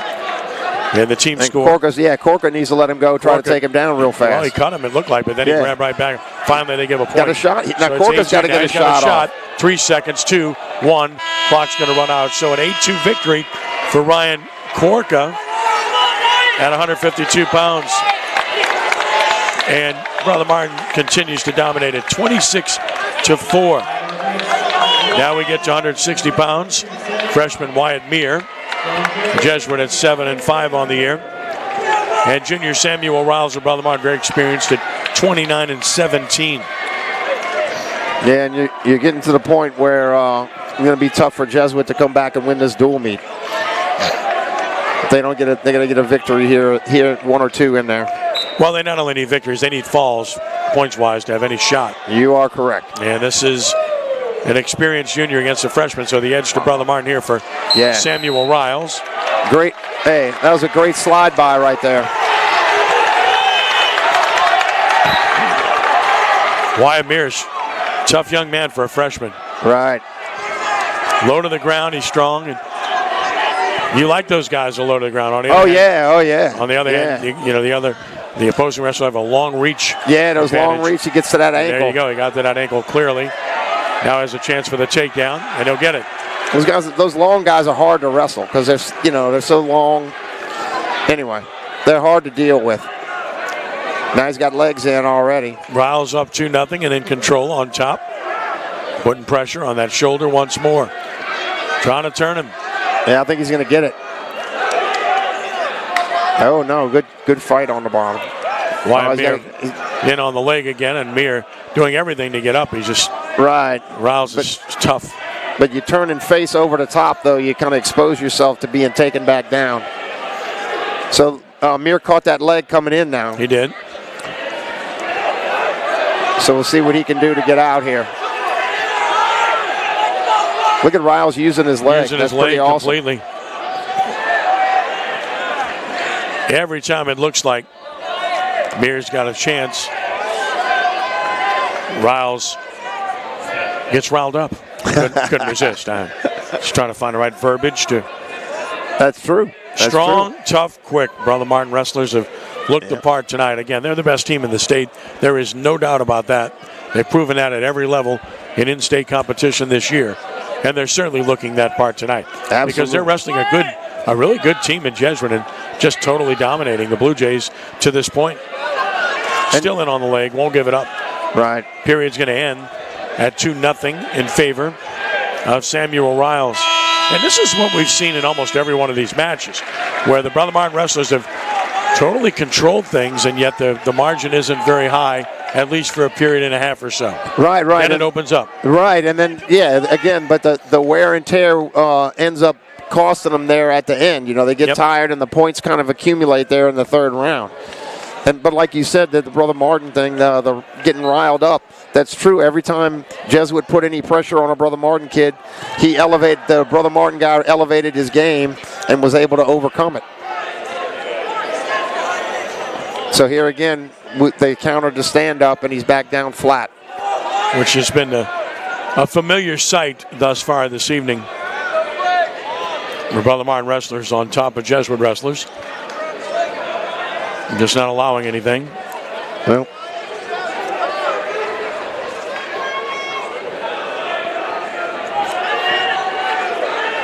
and when I used to coach, sometimes we would just let them go and try to take them down just to try to get some action and some points going, because honestly, it's easier to catch a guy like off a takedown in a transition period to pin than it is when a guy's like just laying there clammed up not wanting to get pinned.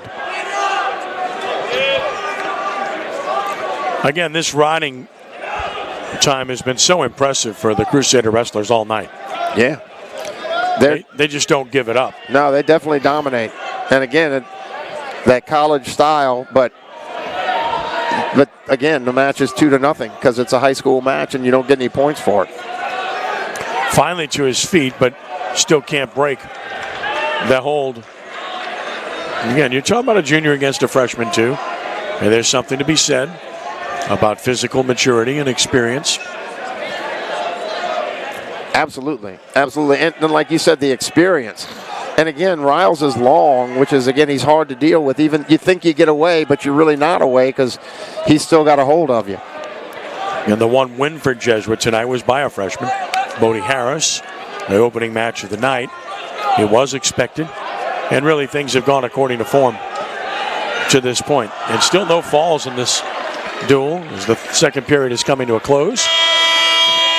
Still 2-0, but again, total dominance because the freshman Muir's just not been able to generate anything. No, he just hadn't been able to get any offense going at all. And now he's going to have to be on top.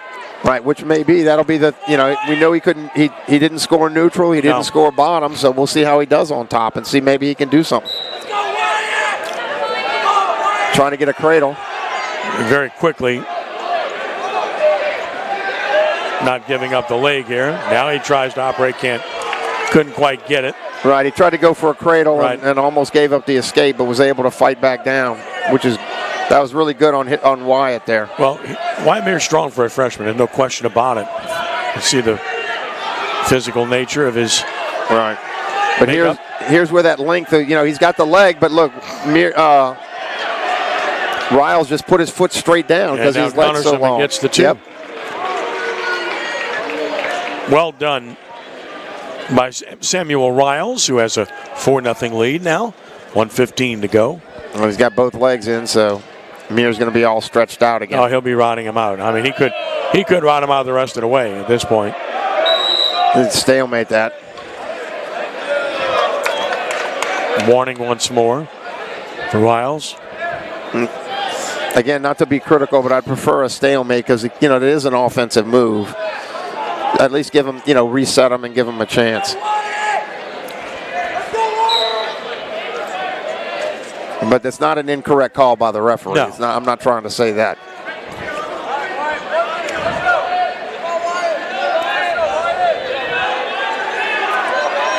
All right, so he's up, and then he's back down. Then again, when he's back down, you see the pause when they hit. Yeah. And he just kind of sits, and the 3 or 4 seconds that he sits allows Riles to get the leg in and get him cranked up and put pressure on him. He's got to be a little more aggressive on the bottom, I think.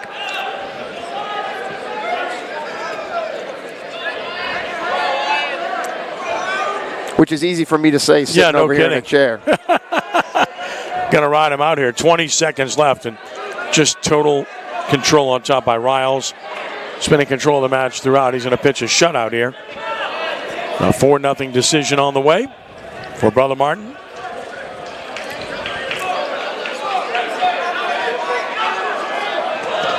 Again, never gave it up. Nope. And it ends at 4-0 for Samuel Riles at 160 pounds. Brother Martin's lead is now 29-4. And the Crusaders have won 8 straight matches.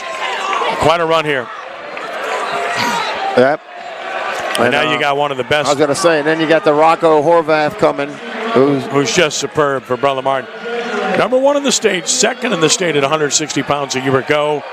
The senior at 41-1 against senior Ian Bone for Jesuit on senior night. He's 6-3. Horvath is just terrific. You'll see that quickly. 170 pounds and very strong and very athletic. Yep, he's in an upper body tie here. Oh, he got taken down. Oh, no, he's out of bounds. Again, I think he was just too aggressive there, and then the senior from Jesuit took a good shot, took advantage of Horvath thinking he's way too good. Horvath lost in the state championship match a year ago to a very good wrestler from St. Paul's, as I recall. Yep. Named Peyton Ward. Yeah, Peyton was a stud. 7-3 victory in that one. Horvath trying to turn him here, but why did they blow the whistle? I don't know. I'm not sure what that was. Horvath was in a great... maybe some blood? I don't know. Yeah, that's what it is. Boy, that came at a time where Horvath was about to turn. Yeah. He had that cradle locked up tight. Yeah. He had that cradle locked up tight. Sometimes, anyway. Yeah, sometimes you don't see it real quick, so you get the pin, but the referee saw it right away.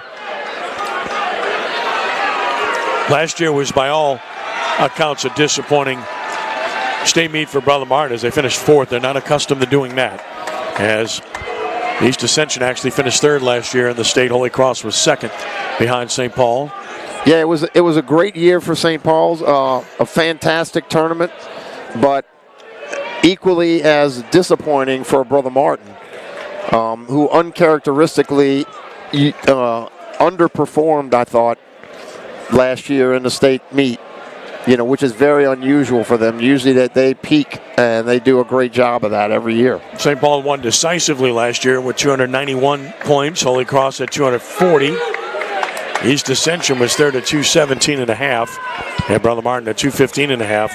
Finished 4th last year in Division I with Catholic at 183.5, finishing 5th. And the state Jesuit was 6th, a spot you're not accustomed to seeing the Blue Jays finish in either, as they're always a top 2 or 3 program. Division II last year was Sterling's Catholic dominating, which has been the case in recent years. North DeSoto was 2nd with Archbishop Shaw 3rd, Archbishop Rommel 4th. Carencro and Rain tied for 5th. Yeah, so he had a little swisher there. The Jesuit guy slipped his feet out. He knew, so kind of clued in that he was going to sit. So here we go with the tilt again. We got the on tilt. At least we got him down with it. Horvath in control 4-0 here. Again, so now he's got legs in.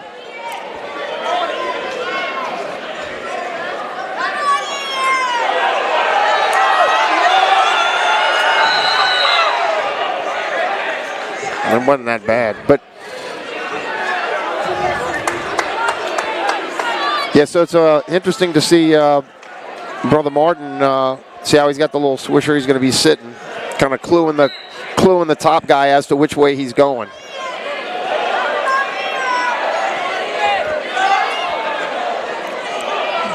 Again, in the up position, Brother Martin has been completely in control tonight. And of course, they've been in control of everything. Right. And by the way, as I recall, correct me if I'm wrong, I think Peyton Ward was a 2-time state champion, and he beat older Horvath in the state finals the year before, and then beat younger Horvath last year. But not too many dudes beating him this year, I'll tell you that. Finally to his feet, and there's the escape. They gave him the point just before off the mat at the 17-second mark to make it 4-1. Just a heck of an effort by Ian Bone just to work for that point. Yep. Rocco tried a little too hard with the legs. He got a little sloppy and gave that opening to him, and he took it. But, oh, my goodness. Bone got himself in trouble there. Yep. 4 seconds left in the period. He's in trouble. 3, 2, 1, and just escaping a fall there. Another 2-point score for Horvath. He's dominating at 8-1 after 1 period. And again, like you said, every time Jesuit challenges Brother Martin, they raise their level of intensity and effort and come right back. Tougher, quicker, all night long.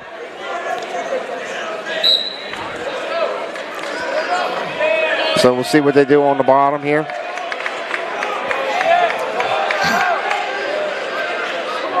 The tough, yeah, he just stands up. Yep. Can't hold him down. Great shot. He's got to finish, though. He's got to finish. Can't do anything with it, though. Nope. See, he's got stuck there for just that little time, and that you give a really good wrestler a couple of seconds, they'll get out of anything. Now Horvath's got him in a quarter Nelson there. Yep. Second time they call the hook. Yep. Yeah. They called that potentially dangerous. 9-1 lead for Horvath. And as a coach, you can never argue the safety of the wrestler. All right, there's, again, a little head tap single, but it's just not a great shot. So Horvath's able to take advantage of it. Front headlock and spin around there. Now 11-1. Major decision at this point, but building more points is Horvath, and he'll score again, you can rest assured, the way this match is unfolding. And again, it's all about defending against the fall here. Right, so he's Jesuit. got the claw in. He'll throw legs in here.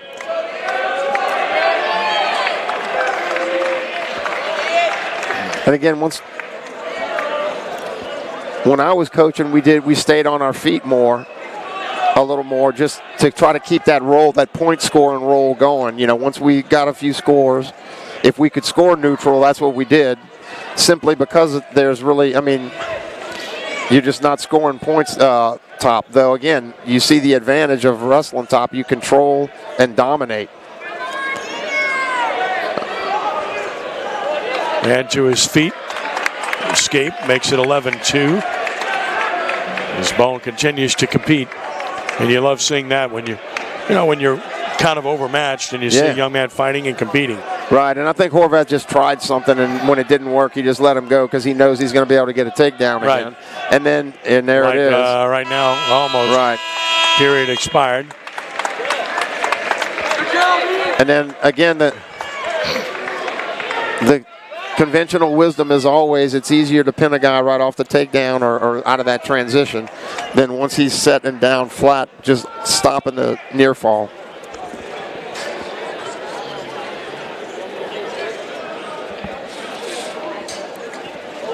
Just checking the score, I think. 10-3, they've changed it. So they gave that hook point to the wrong side. That's what it was. So that's what it was. They changed it. It's 10-3. Right. So it changes the dynamic from a major decision to regular. But there's 2 minutes for Horvath to do something about that. Yeah, so when they stopped it for potentially dangerous, they gave Jesuit an escape, but he held up the wrong color. All right, again, it seems, he's back on that other side. A lot of times when a guy's sitting that way, you switch sides and ride him left-handed, and he rolls right into you. And again, unable to get out of it. Right. His bar, got a bar here. Yeah, he does have an arm bar, and that's been the case all night in this top position for Brother Martin. It's not like a broken record, but it's accurate. Yep. Waist and wing, Jesuit flat on their stomach a little. In a familiar position. Well, Division III, Basile, of course, the defending state champion. De La Salle finished second last year, was very good. And Archbishop Hannum was good, finishing third a year ago in Division III. Bruley, the traditional power forward. St. Louis Catholic was fifth in the state a year ago. It'll be interesting, Bruley moving up to Division II. They'll make some noise there in Division II. And you give a shout out to my guys from Hannon. Two guys that I coached are now coaching there. Stall here. We got a stall warning. Yeah, so we're going to let him go here. Hannon, you got Pennison's very good. And Pennison, Grace, both Pennisons were good. Older, Mark, and then Grayson. And then Grayson, who's wrestling now. Yep. And Dad Mark is helping coach, and then Jay Fauché, the head coach, I coached him, and he helped me coach. Great high crotch right there. Horvath drives on the leg. He's going to finish it.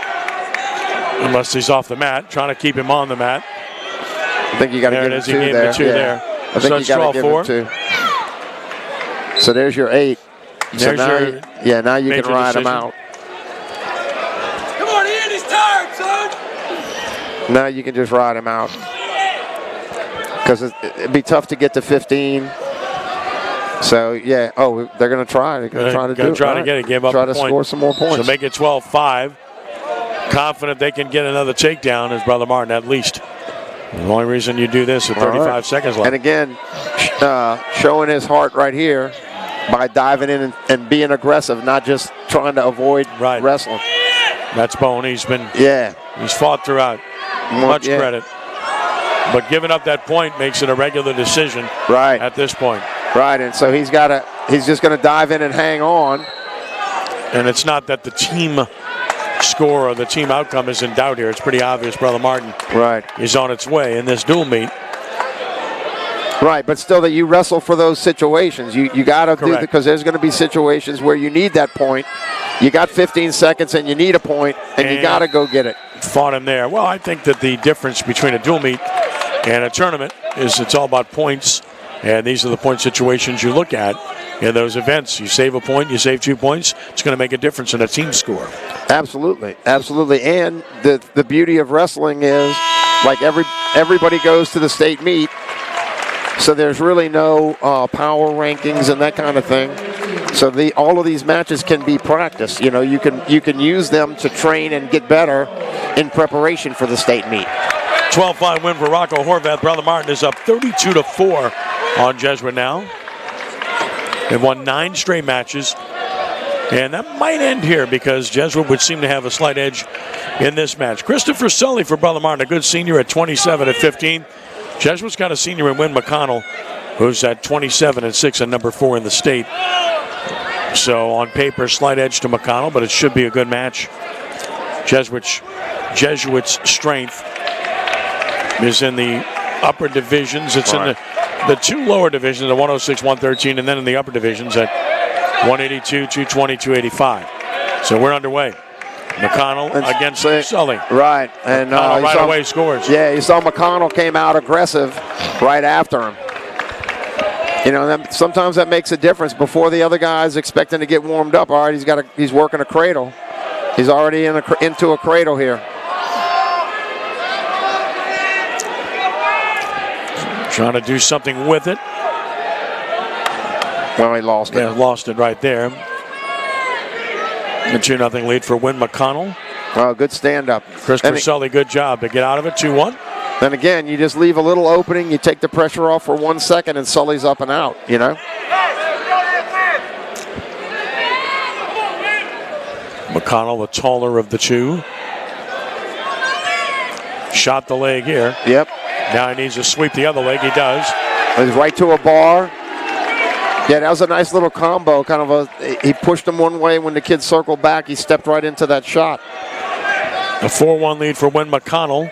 Under a minute to go in the first period. And so he's got the ankle hooked, and now he can just work.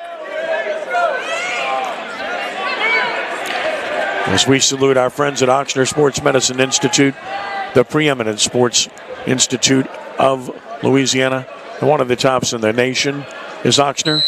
Healthcare across the board in every phase, where all my doctors reside. We salute Ochsner Sports Medicine Institute for their support of Crescent City Sports and the ability to deliver these outstanding events to you, including tonight here at Jesuit High School. All right. Wynn McConnell up 4-1, 20 seconds left in period 1. Got the leg again. Now tries to sweep again. Same move. Yep. Got him. Yeah. 6-1 lead for McConnell. He's got a move there that he's worked on very well, and he's got his opponent figured out in that regard. He's got Sully reacting to it, you know, and reacting the same way to it. So a solid first period for Wynn McConnell. Scores 3 takedowns, 2 of the same variety, and has a 6-1 lead.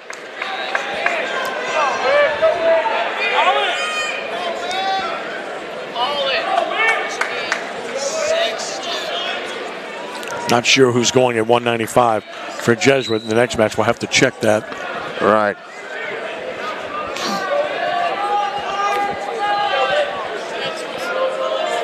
McConnell on top.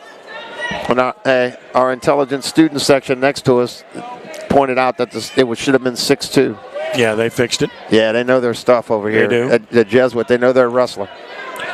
Yeah, a second escape point for Sully, 6-2, not 6-1. So, but like you said on top, now Jesuit's kind of doing the same thing where McConnell is just grinding on, riding them, being tough. Trying to He's turn got the that half. shoulder. He's got the half. That's it. He's pinned. Oh, he's got him. Yep, he's going to be pinned here. He's got him. Oh, he's going to be shit. Well, he lost Rolled out of it. Yep, great job by Sully to fight. Fought it off. That's a 3-point exposure. That was 9-2 and now 9-3. Oh, right back in on the leg. Shot the leg once more.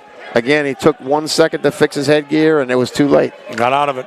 Sully fighting hard. And now Sully shoots the leg. Yep.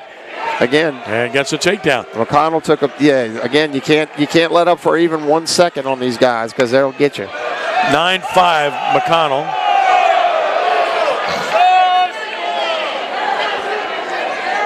Sully working up top now. Good match. 38 seconds left in the second. Good offense in this one. Both wrestlers aggressive. Yeah, seems like whichever one attacks wins and scores. You know, as a coach, you start looking for that. You're like, hey, every time you shoot, you score. Why don't you keep shooting? And he got almost exposed himself there, McConnell. Yeah. I don't know if he's tired, but he's so he's working that arm. Yeah, he's not. A lot of dragging here. Yeah. McConnell's trying to end the period. I think he's here. just waiting for the end of the period. That's what it is. All right. So after 2, 9-5 lead for Win McConnell. And we'll find out right away if he's gassed or if he was just trying to hold him off. I think he was just waiting for the end of the period.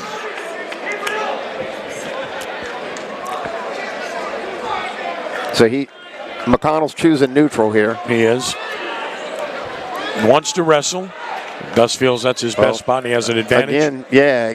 Every time he's shot, he's pretty much scored. I think he missed that one, but same thing with Sully. Sully's taken 1 shot maybe or 2 and 1 shot and scored there. Well, the other part of that is when Jesuit's been on bottom, they've had all kinds of trouble getting up. So I can understand this completely. Right. All right, so there's a little slide by and shoot back the other way.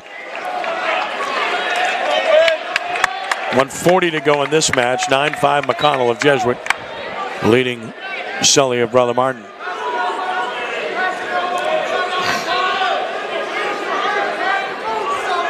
Yeah, I think they're both a little tired. Looks the part. Got in on the head and leg. Sully with a 2. Now it's 9-7. And he took a bad shot.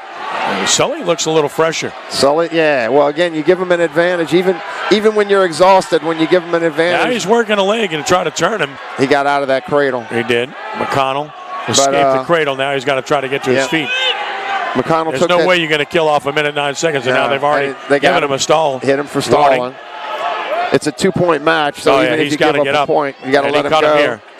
So that's 10-7. He cut him.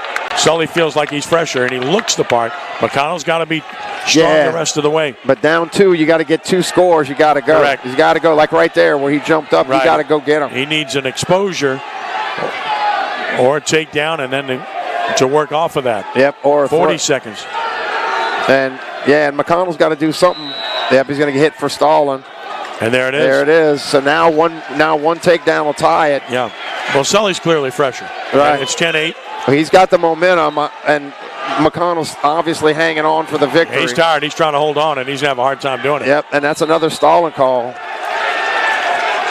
And another point to make it 10-9. When you go from the inside circle all the way out, that's a stalling call. Now it's 10-9 with 29 seconds 30 left. seconds left. And the fans are into this one. McConnell's got to do something. And he's got here. the leg. Sully's got the leg. Sully took a great shot. McConnell's fighting hard. He's fighting off. You've got 20 seconds. McConnell tries to work the legs around, has control of the head. There's 15 seconds left. He should run him over here. He's just trying to get away. He needs to get aggressive, McConnell. McConnell gets reversed. He's giving up a takedown, and Sully is going to win the match. Sully's going to win the match. 11-10. Oh, Sully. no. Now McConnell rolls out of it. No escape. They didn't one. give it to him. They gave him one. They gave him one. They gave him one. That's one. Now they're going to talk about it. They're going to talk about it, but that was one. They should have given him one. Yeah, there it is. Should be overtime. Overtime match, 11-11. That was one. McConnell managed to get that escape. McConnell looks gassed. He looks done. He's got to come up with something. Overtime period, 1 minute. We're tied at 11. Best match. There it is. There it is. For the takedown. He's got the takedown. McConnell gets the takedown. McConnell pulls it out in overtime. In overtime at the 53-7 mark, a 13-11 win for Will McConnell. Best match of the night. All right, so they hit. Yeah, that is a great match. Yeah, finally McConnell got aggressive. Looks like they hit him for unsportsmanlike here at the end. He gave him a little push right here at the end. Saw that. And they should take a point away, right? I think he hit him with an unsportsmanlike. Well, 32-7's the official score. We haven't seen any change yet in the team score. Right. We'll see if they go. See if he goes and mess. Maybe they. I saw him make the signal. I saw the motion, but I've seen nothing to reflect a change in the team score. It's 32-7. So maybe they discussed it and decided not to do it. Oh, great match with McConnell overtime. 13-11 over Sully. Here's Luke Oler of Brother Martin, 19-6, number 3 in the state. And is Oler, and he's who is the Jesuit wrestler here? That's what I need to know. I'll see if I can find out. You do the commentary. Right. Yeah. All right. So Oler gets 2. And he's riding top, got a crossface, looking for a cradle here. Jackson Calderero, the sophomore for Jesuit at 26-12 on the mat. All right, well, I'm glad you're back. I was struggling. Oh, come on, buddy.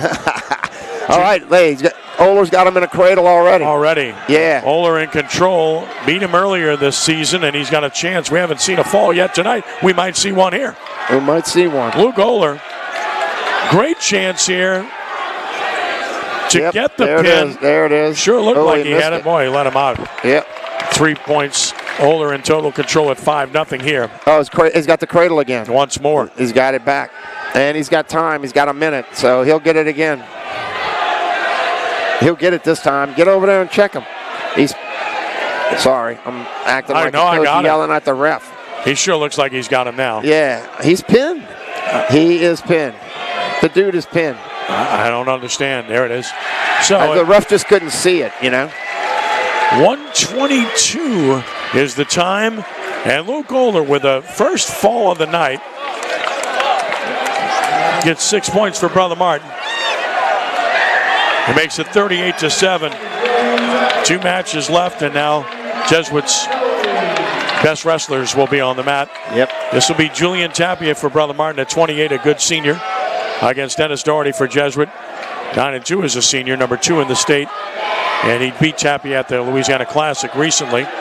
Doherty third in the state at 220 a year ago. Right, and Doherty is a specimen, quick. He's really quick for his size. I mean, this is a 220. He doesn't wrestle like it. You'll see how quick he is for his size.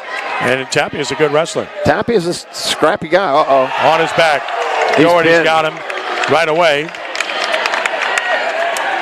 Tapia rolls out of it, but he's still in trouble. He had him. Doherty hooks the arm once more, trying to turn him. Not likely from that position. Well, yeah, he's gonna. Oh, watch it. So 3 more for Doherty to take a 5-0 lead. Wow. He's wow. Really good athlete for his size. Yeah, that was just a bare heart. All right, so we're gonna let him go, and we can do it again. So, like I said, I think it's easier to pin a guy in transition coming off a takedown rather than trying to work. 5-1 after the point given. Right. By Doherty, so he could wrestle. And again, there's a big difference between when the guy lets you go and earning the point. Put him on his back again. Yeah. Does he have the finishing power now? I think in one of these earlier matches, you talked about young guys' strength versus older guys' thing. That's I kind of see that. Sure. I mean, how old's Tapia? Well, he's a senior. He's a senior? Yeah, both seniors. Yeah, but physically, Doherty looks like way more mature, huh? Trying to turn him. 45 seconds left, up 7-1. There you go. Tapia's hanging in there. There you go. Now he's got to get that right shoulder down. Yeah. He's got a shot right here. Now he's got him. There it is. So 1:25. Dennis Doherty with a pin. So Jesuit gets the expected win at 220 to make it 38-13. 1 more match to go. And it will be Jesuit's outstanding heavyweight, the sophomore Spencer Lanazna, number 1 in the state, 8-0. He came back from injury. That's why he's only wrestled in 8 this year. Right. He's second in the state last year at 285. Cheney Phillips of Brother Martin, and he's no slouch. He's 29-11, and he's huge. Right. No doubt. Oh, my goodness. Oh, Lanazna with a big turn right away. Yep, a 2-on-1 throw. That was pretty awesome. And now he's trying to turn him and has a chance to finish him early. Yeah, those heavyweights, they don't, that's tough to get them off their back once they're on their back because they got so much weight on them. Lanazna's going to cut him because he's got total confidence to make it 2-1. Yep. That was a really great throw there. It tightened up that Russian. He's going to do it again here. Look, he's going to do it again. He's got the arm hook. Oh, he just went got to a the trip. leg. Good job of hanging on by the head there. Good job by Cheney Phillips, but now he goes down. Lanazna gets 2. And he keeps that leg trapped. Look, you keep that leg trapped. You keep him on his back. Trying to keep him on the mat here and get him exposed once more. It's a 6-1 match. Yep, you got to pull him back in.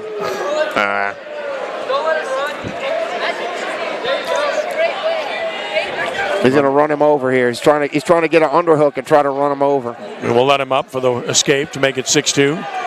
Back to neutral. So far, that 2-on-1's working. Oh, he's got Look out here. Look out here. He's in the over-under here. Yep. Yeah. If I'm Brother Martin, I may not want to be too tied up with this guy. No. Great job. Shot the leg, gets a 2. Yeah. Make it 8-2. And there's your scoring right there. Holy cow. For a heavyweight match, 10 points already? Well, again, this is Jesuit strength. Their 2 bigs are really good, as you've seen. Just pulling him back on the mat, saying, come on, I want to do some more damage here. Yep. And Cheney Phillips trying hard to hang in. Yeah, like you said, he's just so big and tough. And Lanazna's just a sophomore, by the way. Oh, wow. You're going to have to deal with him for quite some time. Wow. Nearly won a state championship as a freshman last year. Finished second. We've got to be some football guys looking at him, huh? Well, he's a football player and a good one. Yeah, he's played both sides of the line. Played off defense and then he went to offense and did a good job there for Jesuit's team that reached the state championship game in Division I. Right. Lanazna lost last year in the finals to Gavin Soniat of East Ascension. Right, I remember that match. Was a senior. That was an exciting match. And he didn't lose by much, as I recall. He was pinned, but it was a very active match.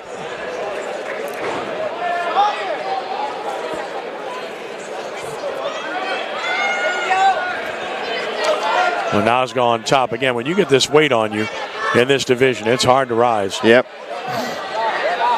So he's going to try to catch him in a front headlock. Yes, got the headlock. A bulldog here, and try to run him over. Gave that up. Now tried to grab the leg. Has the foot. Now a stall warning on Brother Martin. Let him up. So a point for Brother Martin to make it 8-3 is Cheney Phillips. Tough to call Phillips for stalling when it's he his got third escape. Standing on him. Shooting the leg once more is Lanazna. Gets a takedown. Make it 10-3. I think the Jesuit patrons would be disappointed with anything other than a fall in this one. Right. I think they're going to get it. Look. Got a chance right here. Can he clear the arm? I think he's just getting his near fall right now. And then he'll try to pin him after because he's not in great position. He's worried about being out of bounds. Right, exactly. And had to clear the arm. Now he does. Now that he's got his 3, he's going to try to. Right. He's going to try. If the kid rolls the other way, Phillips should roll the other way. Phillips trying to avoid the fall here. There he goes. Phillips fought back. About a 3-point score by Lanazna, going to make it 13-3 on the mat exposure. 23 seconds left in the second. Lanazna will let him up again. Make it 13-4. So 4 escapes for Phillips. Lanazna willing to let him have those so he can take shots. Looking for the pin, obviously. He's really good. He's really good neutral. But big shot here. Yeah. And another shot to pin him here. He's pinned. And there it is. Is he all right? I hope so. Oh, good. Yeah, he's all right. He hit that shoulder pretty hard, I thought. 3:54 mark. Lanazna gets the pin. And this match is over, and it went just according to form. Every match we expected Brother Martin to win, they won. And every match we expected Jesuit to win, they won. And the final tonight is 38-19. Brother Martin defeats Jesuit. Crusaders won 8 of 12 matches here tonight, and they look every part the favorite in Division I and every part the best team in Louisiana. Absolutely, yeah. They're just tough, hard-nosed, and there's really no holes in their lineup. I mean, on the other hand, Jesuit looks like an up-and-coming team. They're improving each and every week. I think they'll be better, even better, going into the state meet here coming up in February. Well, again, you look at the standouts for Brother Martin. They had 8 victories here tonight. Richie Clemente, a pin. He's undefeated at 32-0. Was just brilliant. Ty Duncan was really good in his match to get to 12-2 on the year at 126. Nick Cusimano pitched a shutout at 138. And Samuel Riles pitched a shutout at 160. Luke Oler a pin at 195. And for Jesuit, Bodie Harris was really good at 106.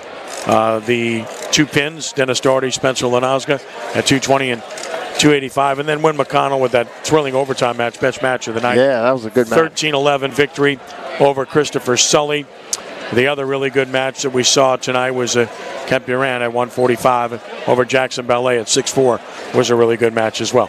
So some final thoughts about what we saw here tonight, Craig? Well, again, I think you hit the nail on the head. Brother Martin is the odds-on favorite, and I think they showed it tonight.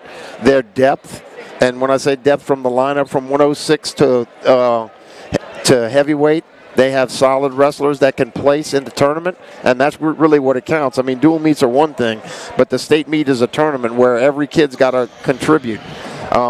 There weren't, like you said, there were very few pins at this meet, which says a lot about the toughness of both teams. Again, I was impressed with some of the lower weights and middle weights of the Jesuit team, who got in there and really competed.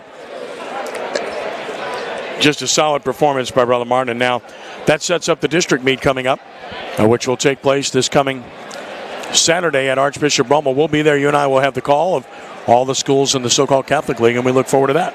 Yeah, that'll be exciting. And again, all of these matches that you use to learn about your opponent, or you use to learn about yourself, or to practice certain aspects to get ready for the state meet. No doubt. Look, it's one of these nights where, as I said, you got a good look at the best of wrestling in Louisiana.